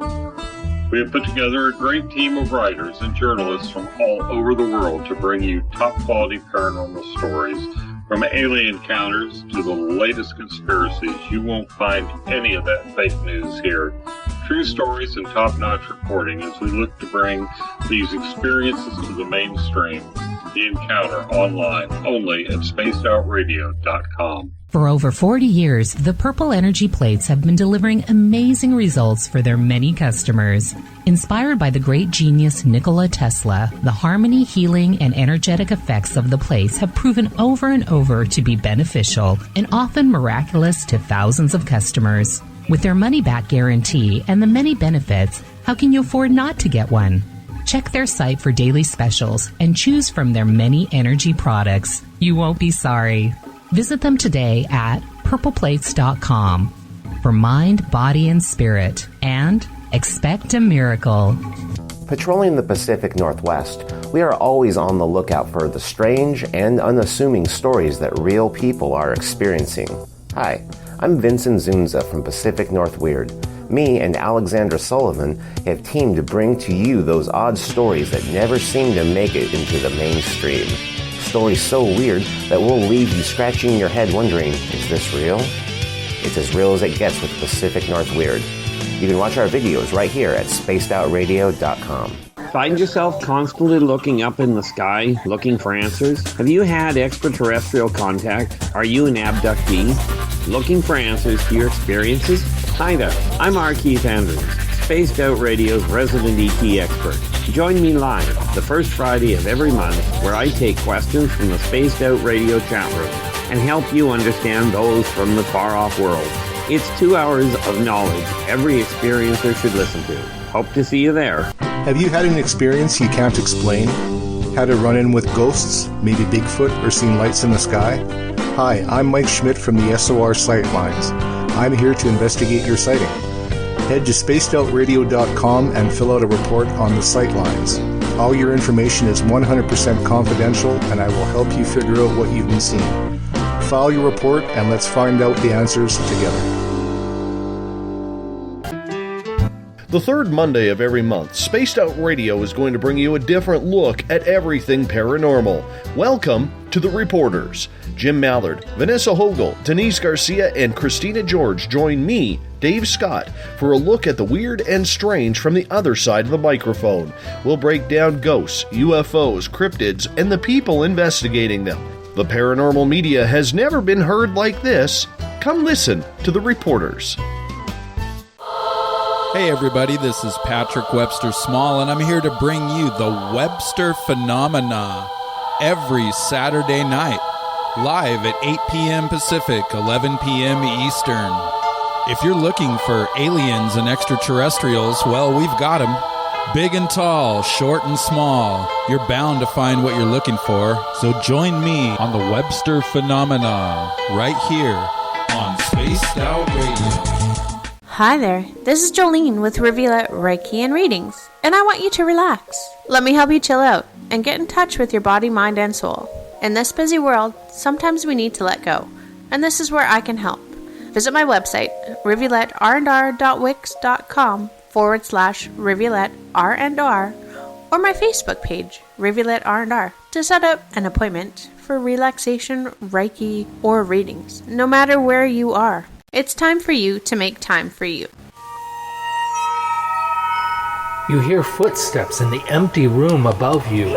A rocking chair begins rocking by itself. Don't be afraid of the things that go bump in the night. Reach for Spirit Storybox, the iPhone app the Huffington Post UK called the only ghost hunting app you will ever need. Spirit Storybox. The spirits are telling their stories. Are you listening? Tonight's edition of Spaced Out Weekend is brought to you by spacedoutradio.com, where you can now sign up to become a Space Traveler member. Now, for the final time tonight, here's Spaced Out Weekend's James Tyson. Thank you, Dave. Welcome back, everybody, to Spaced Out Weekend. And I'd like to thank everyone listening to us on the various different feeds out there, and be happy you're listening to us on the one that you are listening to us on. So that way I don't have to go to the big list. Hey, if you go to spacedoutradio.com and check out the SOR Sightlines report, if you've had an experience of the paranormal, anything, you've seen a Bigfoot, you think you saw a UFO, you've got things in your home that go bump in the night, why don't you just fill out one of the reports? Our researcher, Mike Smith, is ready to find out what's going on, and we will get back to you. And all of this information is 100% confidential. So again, go to spacedoutradio.com and go to the Sightlines report. Hey, you know what? If you're not listening to us on spacedoutradio.com, if you've got an opportunity on your handheld device, or you're at a computer at work and you can open a small window, why don't you go to spacedoutradio.com? In the top left, a little bit down, you'll see Listen Live. Click on Listen Live, and if you are listening to us already, just hit the mute, or just hit the mute part of it. And there is a chat room in there, and I'd love to have you come to the Spaced Out Radio chat room. We have some other ones on Spreaker and on Facebook, but I'd like you to come over to the Spaced Out Radio chat room in there. And if you've got a question, make sure you put it all in capitals so it'll jump out at me, and I'll be able to address it with our guests. And our guest again is Skeeter Welhouse, back on her shift, and Elizabeth Anglin, who has graciously decided to stay up into the middle of the night and keep going with this. And we're coming into our last hour. In the first hour, we were talking about all the shenanigans and things of doom and gloom that are going to happen. But let's throw it out there to our guests and their guides and their crews on what's the best way for us to avoid what's coming. Who wants to jump in on that? Wake up and realize that it's not all about you. That voting on issues that are only about you, that only affect you, by only standing up for things that affect you, is not the best way. You need to look at your neighbors. You need to look at the people around you. You need to start treating each other like family, not like, oh, as long as I have mine, I'm good. You need to start waking up and realizing that we are a community and we need to take care of each other on that level. It's then that we'll start realizing that we need to band together to stand up against our government. We need to gather together and stand up for things that are right. And we need to stop passing it off as, oh, that someone else will take care of it. These are really important times. These are very important things that are happening right now. And by just sticking your head in the sand or only focusing on what works for you, you're missing out on an opportunity to rewrite our future history, which doesn't look that great right now. Elizabeth? Yeah, I have to echo the same thing. Start waking up and actually looking at the history of the United States and the politics of it. We had a revolution because people were tired of their hard work and their money going to the king or to the nobles. What we've done now is we've just replaced that system with a group of corporations, and the corporations look at the government and say, well, if the government gets any money, that's them acting, the government is acting like a noble. No, the situation is the corporations are feudal government. It's going backwards. It's going to the time of nobility. The 1%ers who want to destroy our government and the protections of the common man, of the little guy, of the Shire folk, they are running things. They are the one who are dismantling things that took a long time to be put in place. The public school system. We didn't have a public school system in the beginning of the 20th century in 1900 and 1905 and 1909. It took Upton Sinclair with people who he later, who he met, and scientists and other people, to get together and really rally to say, we need a public school system. We need to take our kids out of the factories. We don't need to have our children working in factories, and we need to give them an education. OSHA, workers' rights, worker safety. Believe it or not, it was the Communist Party, unfortunately, that put in a lot of the protections for workers that made reasonable hours for a work day. And we're seeing those things little by little go away. People are working 12 and 16 hours, if not at one job, but at multiple jobs, because they can't get by. We are going backwards to the time when labor was cheap, because we had so many people coming into the U.S. who were getting away from other forms of oppression in Germany, in Poland, in Ireland. But the fact of the matter is, we're going backwards in terms of the U.S. now becoming a false democracy. And we need to look at our laws. We need to take our government back. We need to say, hey, we have a government that does have certain protections that can function on the world stage. If we tear it up, we not only tear up what we have to protect each other, we also start tearing up what's going on with the rest of the world. So whatever it is does start with the things that you care about. At least start there. Make a step, make a call. Get together with friends. Have an event. Do something. Don't just sit there and point fingers. Do something. And look at the things that are protective, especially work to shore up the things that are protective. Things that protect animals, things that protect the environment, things that protect workers. Because these feudal lords who run the corporations, they don't want to pay for those things. They just want to make money. And they would have us go back to the time, and they wouldn't admit this, where they are having child labor. They don't care about that. We can't just tear everything apart because, somebody says it's a good idea. It's not. Hey, so get up. And this is for your any of your ET friends or space brothers and sisters there. Are they going to have any role in our? I guess if we don't change, and this is a question from Corey in the chat, if we don't change what's going on, are they going to step in? No, they're going to go away.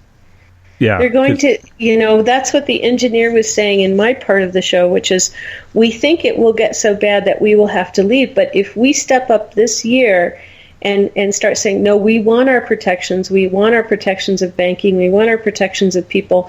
And we want technologies that protect the Earth.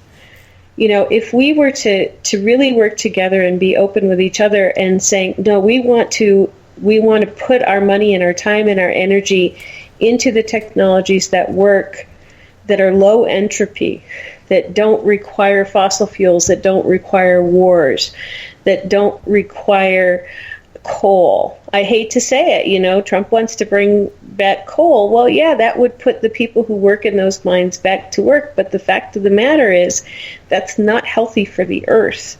And we have all of these other technologies that are similar to what the aliens have, that if we were to start really focusing our energy on these other technologies, we could not only turn around our economy, we could turn around our environmental state, and we could turn around this future coming drought and the future coming lack of food because of the drought and because of the heat. And because of these other things, because we all of a sudden start using technologies that work with the Earth, that are low entropy. They've been saying this since 1990. When I first realized that I was an abductee, what was coming up was you need technologies that work with the Earth. We use these technologies. They're easy to use. They're easy to discover. You're not that far away from them. And, if we had disclosure, the group that I worked with, the Vril, the ones that did the 1997 Phoenix lights, if we had disclosure, we could have those technologies. We need to use those. And we need to start looking for ways to get them on the market, and for everybody to have them. Here's one way to start. Have them get a hold of me. I have a location we can meet, and we'll talk about it. Like, it's got to start with it's got to start with a contact. Yeah. You can fly over the place, and everybody will go ooh ah, and no one outside of that area is going to believe you. But if you show up on and I don't mean a military base, you show up at a university. At a university. And you beam in. You kind of end up standing up behind the professor in an engineering class, and I tell you, don't do it in the United States, but do it in Germany or someplace and get some attention. What does Charlie say? Charlie says we've already been doing that. We've been showing up, teaching medicine that, we have to go to other countries because they're more open to it. Right. Yeah, Germany. We've been introducing new ways of doing heart surgery that are less invasive and more proactive. We've been teaching how to do these things. It's just whether or not people are receptive to it. It's not that we're just showing up in the sky flashing lights. That's how we get the general public's attention. Yeah. Because that's what they expect. When you say kind of buying into the technology that could help, grow food, and that's an easy one. Show up at it's really nice that you helped us with heart surgery, but wouldn't mind being able to grow food. Where do you think aquaponics came from? Yeah. What ponics? Aquaponics. They had aquaponics before we had aquaponics. And there were abductees working with them. Is that hydroponics? Or hydroponics. Sorry. Aquaponics. Yeah, hydroponics. Yeah. Yeah, they had that. And abductees were doing hydroponic projects before there were any on Earth. Not abductees, but contactees. People who worked with aliens were doing that before, anybody here was doing that. It's where the money goes. Part of it is people get mad at the government for spending money, but we've been spending money on war. If we spent money on research and development and even developed some of the ideas that we have been given, some of the information that we've been given in the last 30, 40, 50 years, and even Tesla's information, if we spent time doing research on those low entropy technologies versus the combustion engine, oil company, high genetic engineering, high entropy industries, those are things that create more chaos. You have to put a lot of effort into them, and they create a lot of chaos if you don't. Low entropy are things that you don't have to put a lot of entropy, you don't have to put a lot of energy into them once you get them going. But if something goes wrong with them, they don't create a lot of chaos either. So it's an energy input. High entropy is high money input and high energy input. Low entropy is low energy input, low money input. But we don't even put our money and our energy toward these low entropy things. We just we disallow them. We don't give them any time. We don't give them any space in our academic institutions. Composting, Clevis Multrum composting toilets. Yes, Abby Rockefeller. She's a Rockefeller. She's David's daughter. But I tell you what, if we had Clevis Multrum composting toilets, we would not have as much water pollution as we have in and around American cities. We would have a much cleaner environment in Mexico and in Latin America. Because those things really work, and they work very well. And they help grow food. They grow amazing food with the liquid end product. And instead what we have is this whole conspiracy theory, people saying, oh my God, it's from a Rockefeller, it must be evil. Well, part of the issue is that there are people that were born into the Rockefeller family to correct the situation that the original Rockefeller brought, and those people are here on Earth now. Let's give them some effing credit and pay attention to what they're doing. Yep. You know, we refuse to do that. But we need to do that instead of pointing fingers and saying, oh my God, it's a Rockefeller. Well, yeah, it's one of the people who was born into the family to fix it. Well, one of the things that has really become evident in the United States is that we've gotten very good at dismantling our heroes. Yeah. We want to find faults. We want to tear them down. We want to break them down to a level that they're no longer heroes. And then anything they do after that, we totally discredit. Yeah. We don't believe in it. We don't trust it. It's like, oh, well, they once were on their pedestal, but now they're one of us, so now they're no good. And that's one of the things that we need to stop doing, is being so judgmental and needing to rip people down. We're highly negative anymore. Anything good that comes along, people want to poo-poo all over instead of giving it a chance. Well, being very cynical Yes. about anything good. And that's that'll never work. That's the unfortunately the media themselves, and you know, I was married to one of those media people. If it bleeds, it leads, and their idea, and I can't remember the quote offhand and whoever said it, but it was basically you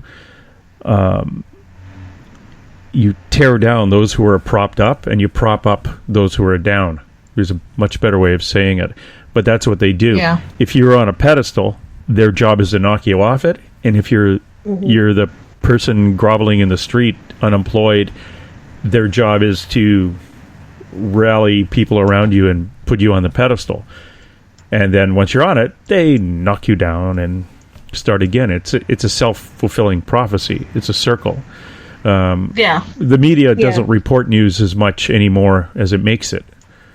And you know, as soon as you get a 24-hour news channel, or out here we've got a radio station that's all news, and in Western Canada, there's not a lot of news. So how do you fill 24 hours?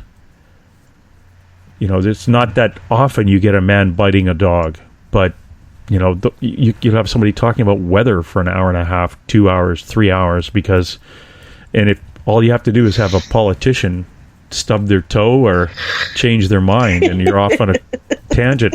Now, it's funny, you had your president of the United States said, there's no way Syria is on their own, it's got nothing to do with me. He launches an attack in Canada. He would be vilified for flip-flop because he changed his mind. A flip-flop. Oh my God, you changed your mind? You politicians cannot change their mind. Why? Anyone can change their mind. If you're presented with enough evidence in the contrary, you can change your mind. And you don't have to. But here in Canada, the media just, oh my God, they changed their mind, and nobody's going after them for mind changing. No, shut up. That's a Canadian thing. You bozos. Sorry.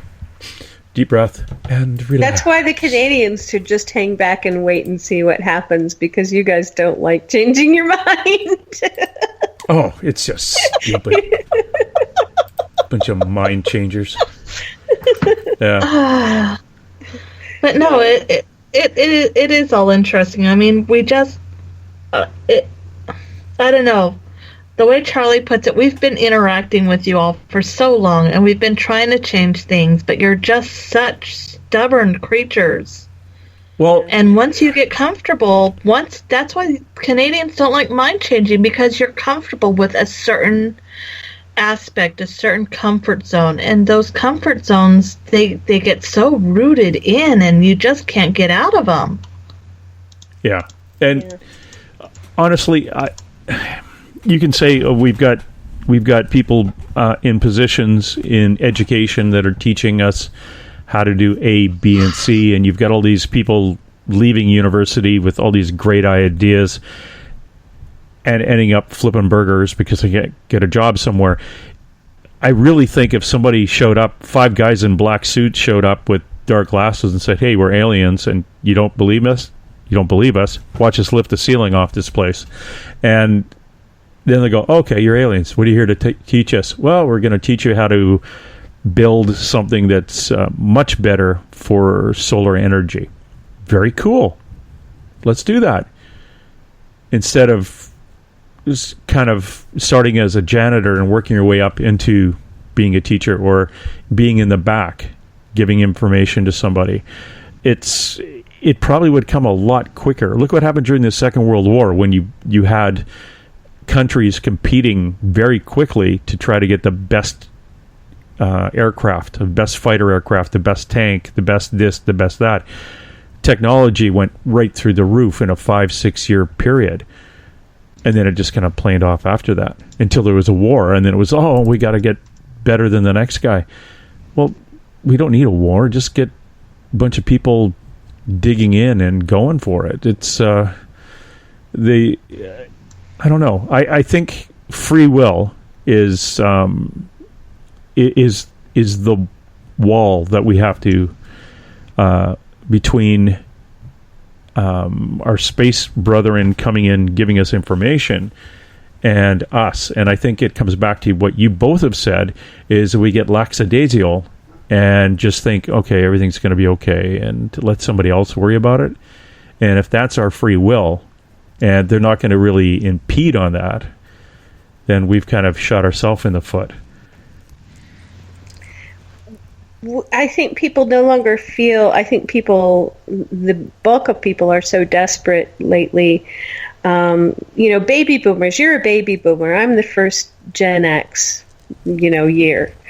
Your experience of life and how much money you made and how hard you worked is different than mine. Gen Xers are like, yeah, we actually don't expect that we'll have retirement. Yeah, we haven't had health insurance for years. Yeah, we've been worried about rent every single month of most of our lives. And then the ones that are 10 years younger than me, that we're going into Gen Ys and millennials, there's a whole group of people who really don't have any faith in that. So part of it is not feeling empowered to do anything because it's just a struggle to get through every single month and get the bills paid. Well, yeah. And there was a question in from one of the chats with Lisa. What's going to happen to the Social Security in the United States and when? So it's it's focused on. They are trying to dismantle it this year. Yeah. I mean, that's the thing. That's why you have to get out and call your representative and get with people and start working if that is something that you perceive that you need or will need. And everyone should be perceiving that they're going to need some of that as they get older, or if you have an accident, or if you develop an illness. You need to look around and say, well, I don't need that. I'm all healthy and I'm well. Yeah, and then somebody hits you in a car, or a drunk driver hits you, or something else happens. You need that. Those were the protections that were put in during the Depression era because people were starving to death and dying because they didn't have protections. And those are the quote-unquote what the terrible socialists did. Well, guess what? Probably your grandparents benefited from those, and your parents certainly did. And if you let them go, then they're gone, and they're going this year. Yeah, and a majority of seniors, a good number of individuals who live on disability, Social Security, either partial disability or full disability, we're all biting our fingernails and toenails and our neighbors' fingernails because we're watching our livelihood go poof. And this is money that we have invested in. Every paycheck, look at your paycheck. Yes. Here in the United States, it says Social Security deduction. We pay into this. This isn't something that we have just been gifted. This is something that we pay into regularly, and it's supposed to be there to protect us and support us in our older years. Yeah, older. Well, and what's being said, and what the corporations are doing, and what the new feudal lords are doing, are saying, well, you shouldn't get to have that.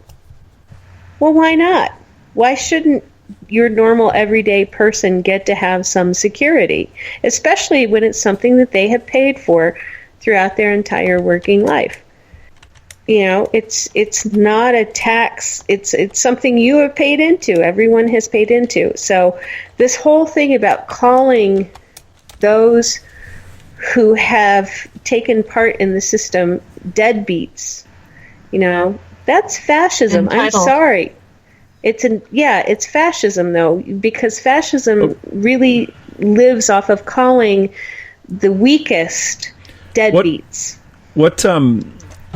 It's basically like a steamroller that'll go over top of everything. I know our country, with as being a member of the Royal Canadian Mounted Police, Prime Minister Trudeau, Pierre, not the guy who's in there right now, but his dad, he lent Mexico a whack $20 million or more, $200 million. It all came out of our pension fund.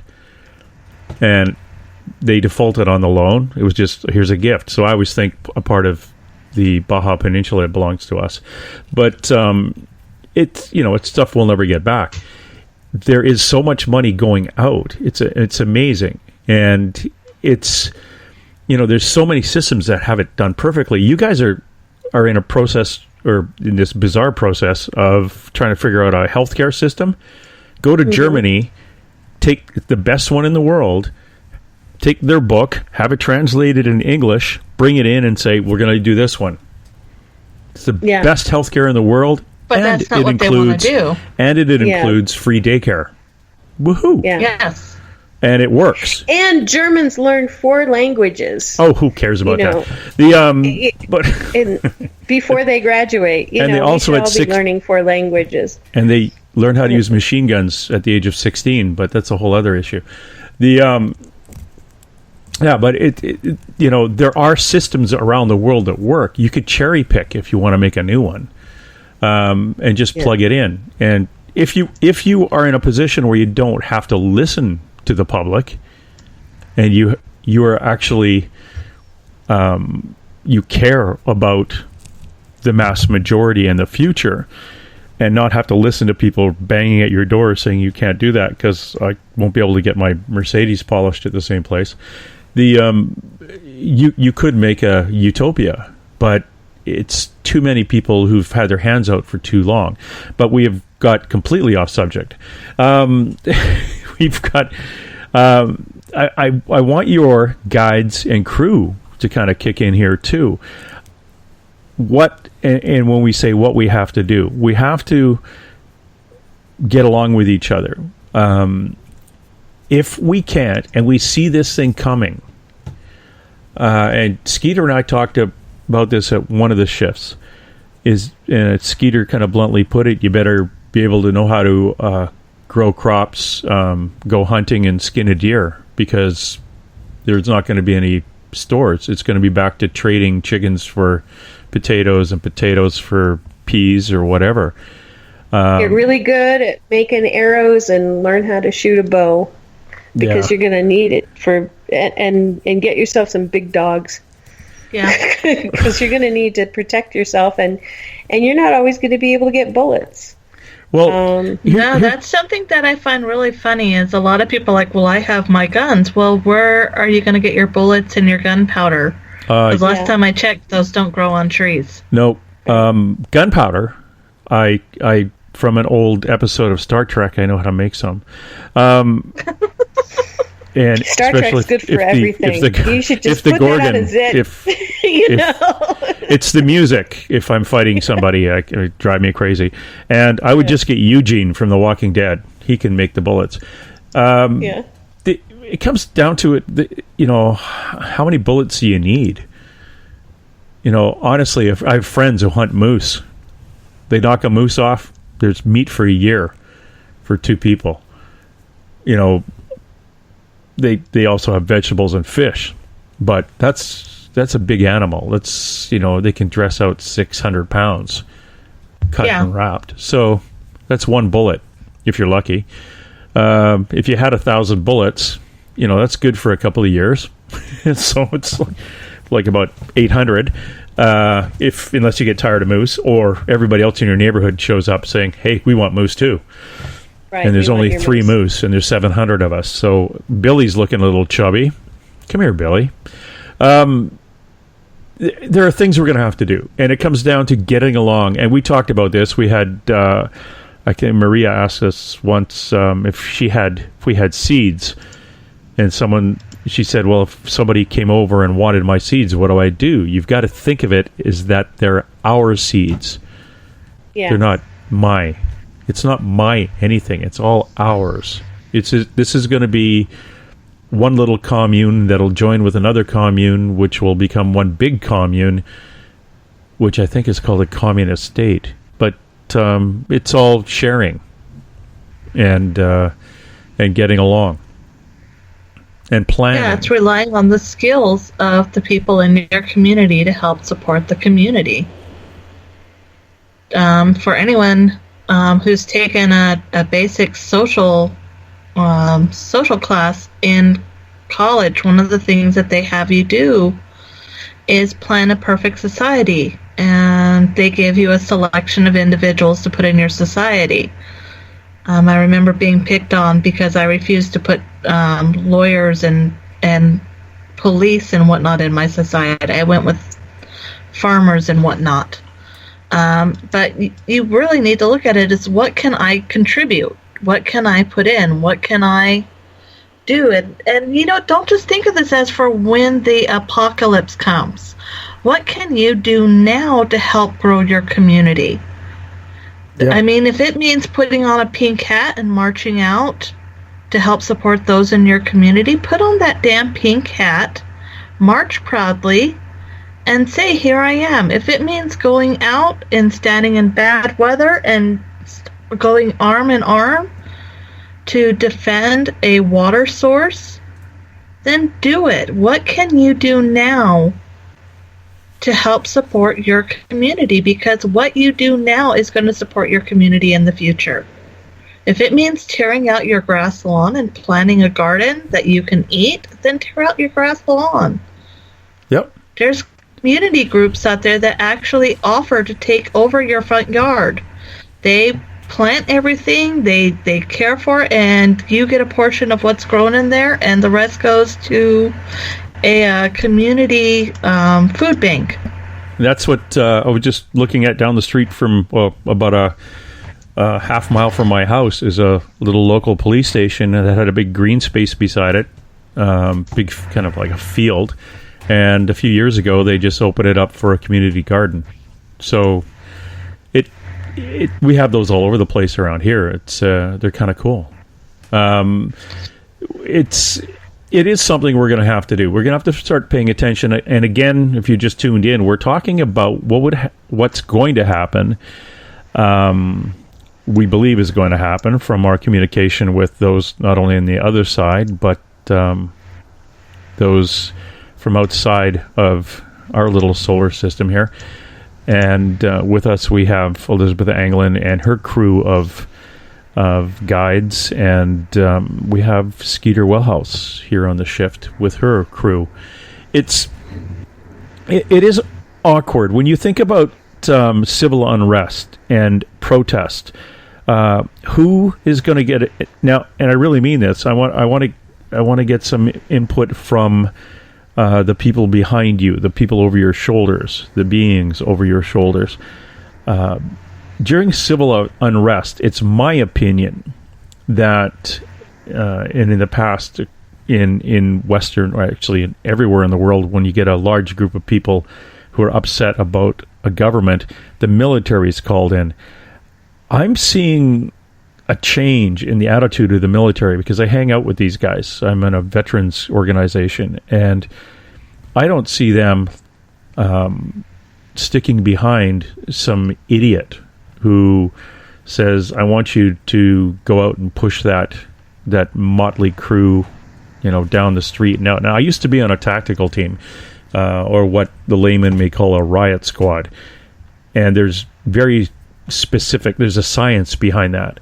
Not that you'd ever notice it on some of the television shows you'd watch, or news things from different countries than ours. But there is a science to it, and it's there are we've talked about this. If it's something I absolutely didn't believe in doing, I could opt out. So I really think the military could may just kind of say, look, this is just stupid. We can't do that. What are your guides, Elizabeth and Skeeter? What are they saying may happen when push comes to shove, military against civilian? It's going to be mine are saying it's going to be person by person. So you'll have probably the bulk of your military people will not want to open fire on civilians, but there's going to be some in the military who would like nothing better than to rubber bullet somebody in a pink hat. And that has to do with their personality and their, just where they're at. But I don't think you'll ever see another Kent state per se. I think that there are fewer people that are just going to open up on civilians than we might have had in the past. But they're still there. And that becomes the issue. What happens when they do? The other thing is the anarchists. Now, I live in an anarchist town, but anarchists are sometimes just butt heads because they just want to tear apart both sides of the equation. They don't like you if you're on the right. They don't like you if you're on the left. And they don't care if they get involved in your protest and start breaking windows when you had no intention of breaking up anything, just walking down the street and telling your opinion.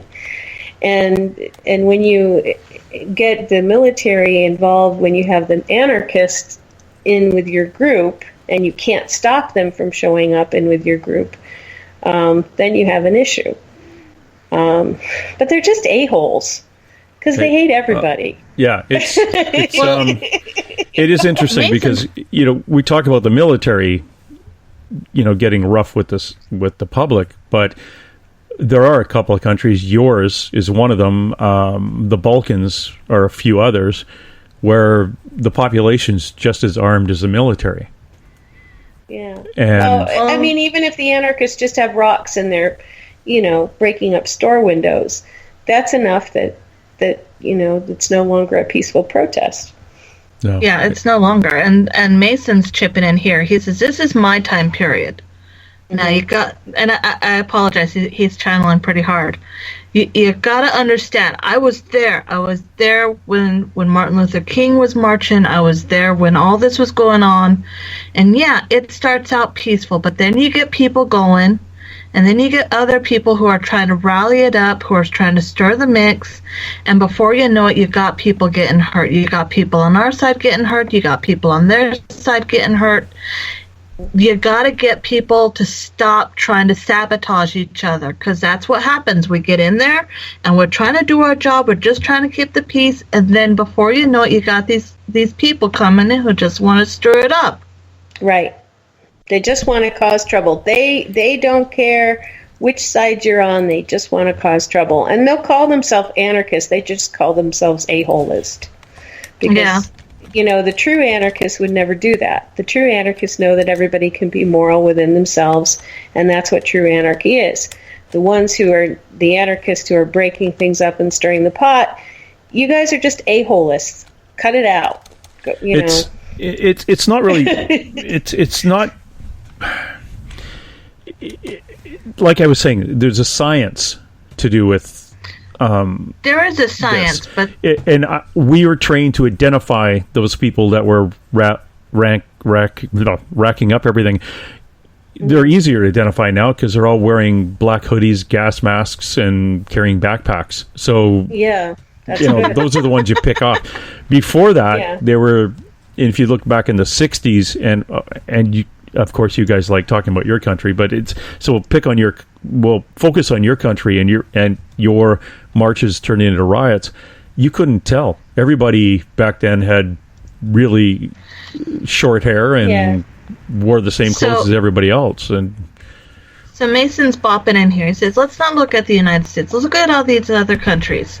You had demonstrations in Korea, you had demonstrations in China, you had demonstrations in Russia, where these people had to go up against their military. These people wanted to change their lives, they wanted to change their worlds, and they got run over. And it was because they were doing what they were told to do. They were more afraid of what would happen to them if they didn't follow orders than what would happen to the people that they were running over. So how are we going to get to that point? Are we going to get to that point? Because you see that already. We already had a situation here in this country with up north, with the water. They had police out there doing horrid things to innocent people. Yeah, there were a couple of rowdies up there, but you had people up there doing good things, taking care of each other, trying to protect the water, and you had armed police, militarized police, working up there and doing horrid things to these people. But they were just following orders. You go back to the Nazis, they were just following orders. It's not just about a scientific method of knowing who's who. It's who's willing to stand up to the guy above them. Mm-hmm. So if you go out of our country, that's one of the things you got to consider is we're no longer just us. We're no longer just the U.S. We're working on a global thing here. Yep. You know, I look back to Tank Man in 1989, the fellow in the Tiananmen Square in China, Tiananmen Square. You know, it's more than 25 years after the incident, more than, oh gosh darn it, yeah, nobody knows who the guy is or whatever happened to him. But he stopped 4 tanks by standing in front of them. So it's, you know, one guy, that's a lot of ordnance he can stop.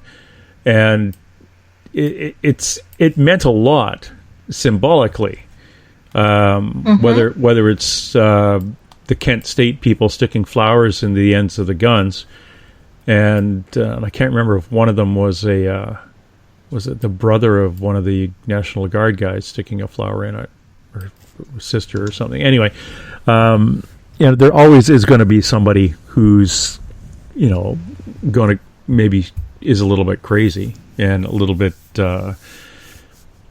outside of the norm. But when you say you're only following orders, that's what I meant at the beginning of this. Are all of them, or of the majority of them, going to do it because they don't want to get in trouble? Are they going to basically say, well, I'm not going to shoot at this crowd of people who are marching peacefully, even though they don't like the government that is in place right now? You know, it's revolutions. How many bloodless coups have we had in the world? You know, I'm looking at we had Egypt a period where we bad. were brother were shooting each other. Yeah, but you know, Egypt wasn't too bad. Yeah, with their revolution, it wasn't bloodless completely, but it was a lot of people sitting down and protesting until their leader got deposed. Again, yeah. You know, not quite a Western country, not a large population, but enough to clog downtown up pretty good. Where else could something like that happen? South America is just a cluster when it comes to revolutions down there and trying to kick somebody out. A lot of the Balkan nations the same way. If they don't have a big brother leaning over them on the border, you know, they're look what's happening in Syria. It's really frustrating to see what's going to come and know that no matter how I prepare myself and my family kind of mentally for this, and how I reach out to the people around me, that I can look across the street and see 10 people who aren't reaching out. And that's the frustrating part. So it's like I'm just putting that little drop of water into this large reservoir that has a leak in it. And that's the frustrating part. But if I concentrate on my drop of water, I hopefully, at the end of the day, I'm going to come out okay. Well, that's kind of what Henry was saying. It's as if there has to be a reorientation within each individual to want to survive and want to preserve what we have that's good about living on Earth, and what we have that makes us human, that makes us humanists and makes us have humanity. So I couldn't really relate that when I was talking about it earlier, but he seemed to be saying it was so many human beings standing up and saying, I want to survive, and I want to survive in a good way, that turns the tide. So you take care of your own space around this first, and become less concerned in some way. What have I done today is the question that you should ask. What have I done to prepare and preserve and protect today, and then also communicate, but not to point fingers, not to say, well, that person over there is just going to make everything go wrong. It's not about doing that. It's about what you do, and what you communicate, and that's more important than looking at what everybody else is doing. Yeah, work on the inside. Clean your front yard up yourself, and eventually your neighbors will look at it and go, geez, it's like the first guy to cut their lawn in the summer. I hate those guys. Oh, great, now I have to go cut my lawn. You'll be the first guy with the food growing in your yard instead of the lawn. And they'll be like, why are you doing that? Well, because. Yeah, why are you doing it? It's like it's like one of those Aesop fables.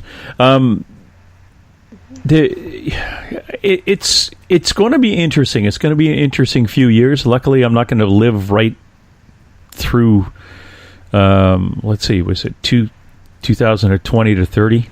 Damn it, I'll still be here. You'll still be here. And let's not get all excited about this as being, oh, this could be cool.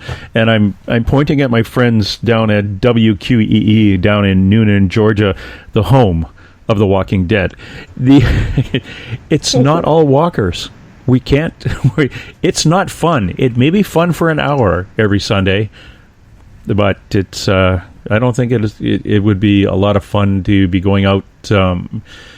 Let's see. I think Skeeter coined the phrase, or not coined the phrase, but she pointed out that it's going to be Road Warrior all over again. We're going to have the predators, the haves and the have-nots. But I'm hoping this is where the have-nots, who are going to be a little bit open to people who have, to help them out without them having to steal, shoot, take, rob, murder, and all those other things. If you want to come and live in our commune or take stuff out of our commune, why don't you just move in? Yeah. You're bound to know how to do something. You might as well, if you're gonna eat our food, live here and help cut firewood and bring your family with you. Yeah. I mean, that's the big thing. That's the difference between being road warriors and being a community, is breaking it down to what can you do to help us, rather than just coming here and being a jerk and taking what you want and leaving, only to come back again when you run out. Why not just stay here and partake and be part of the community? Yeah, less stress. Move along. Yeah. We've gone over this on this shift. It's going back to the old ways. It's going back into what the First Nations were, the American Indian, or I don't want to push it back as far as just before the Mongol hordes, but the indigenous people of Asia, Africa, they all got along. Well, like Charlie says, you don't even have to go back that far. Just go back to the age of Renaissance. I mean, people were very supportive of each other then. They were supportive of learning. There was support of education. There was a support of growing each other through art, through literature, through everything other than absolute war. There was an examination of war and its purpose and its meaning, and there was a development of societal beliefs and rules that it's like we hit this really great evolutionary point as humans, intellectually, spiritually, mentally, and we just kind of been downhill ever since then. Yeah.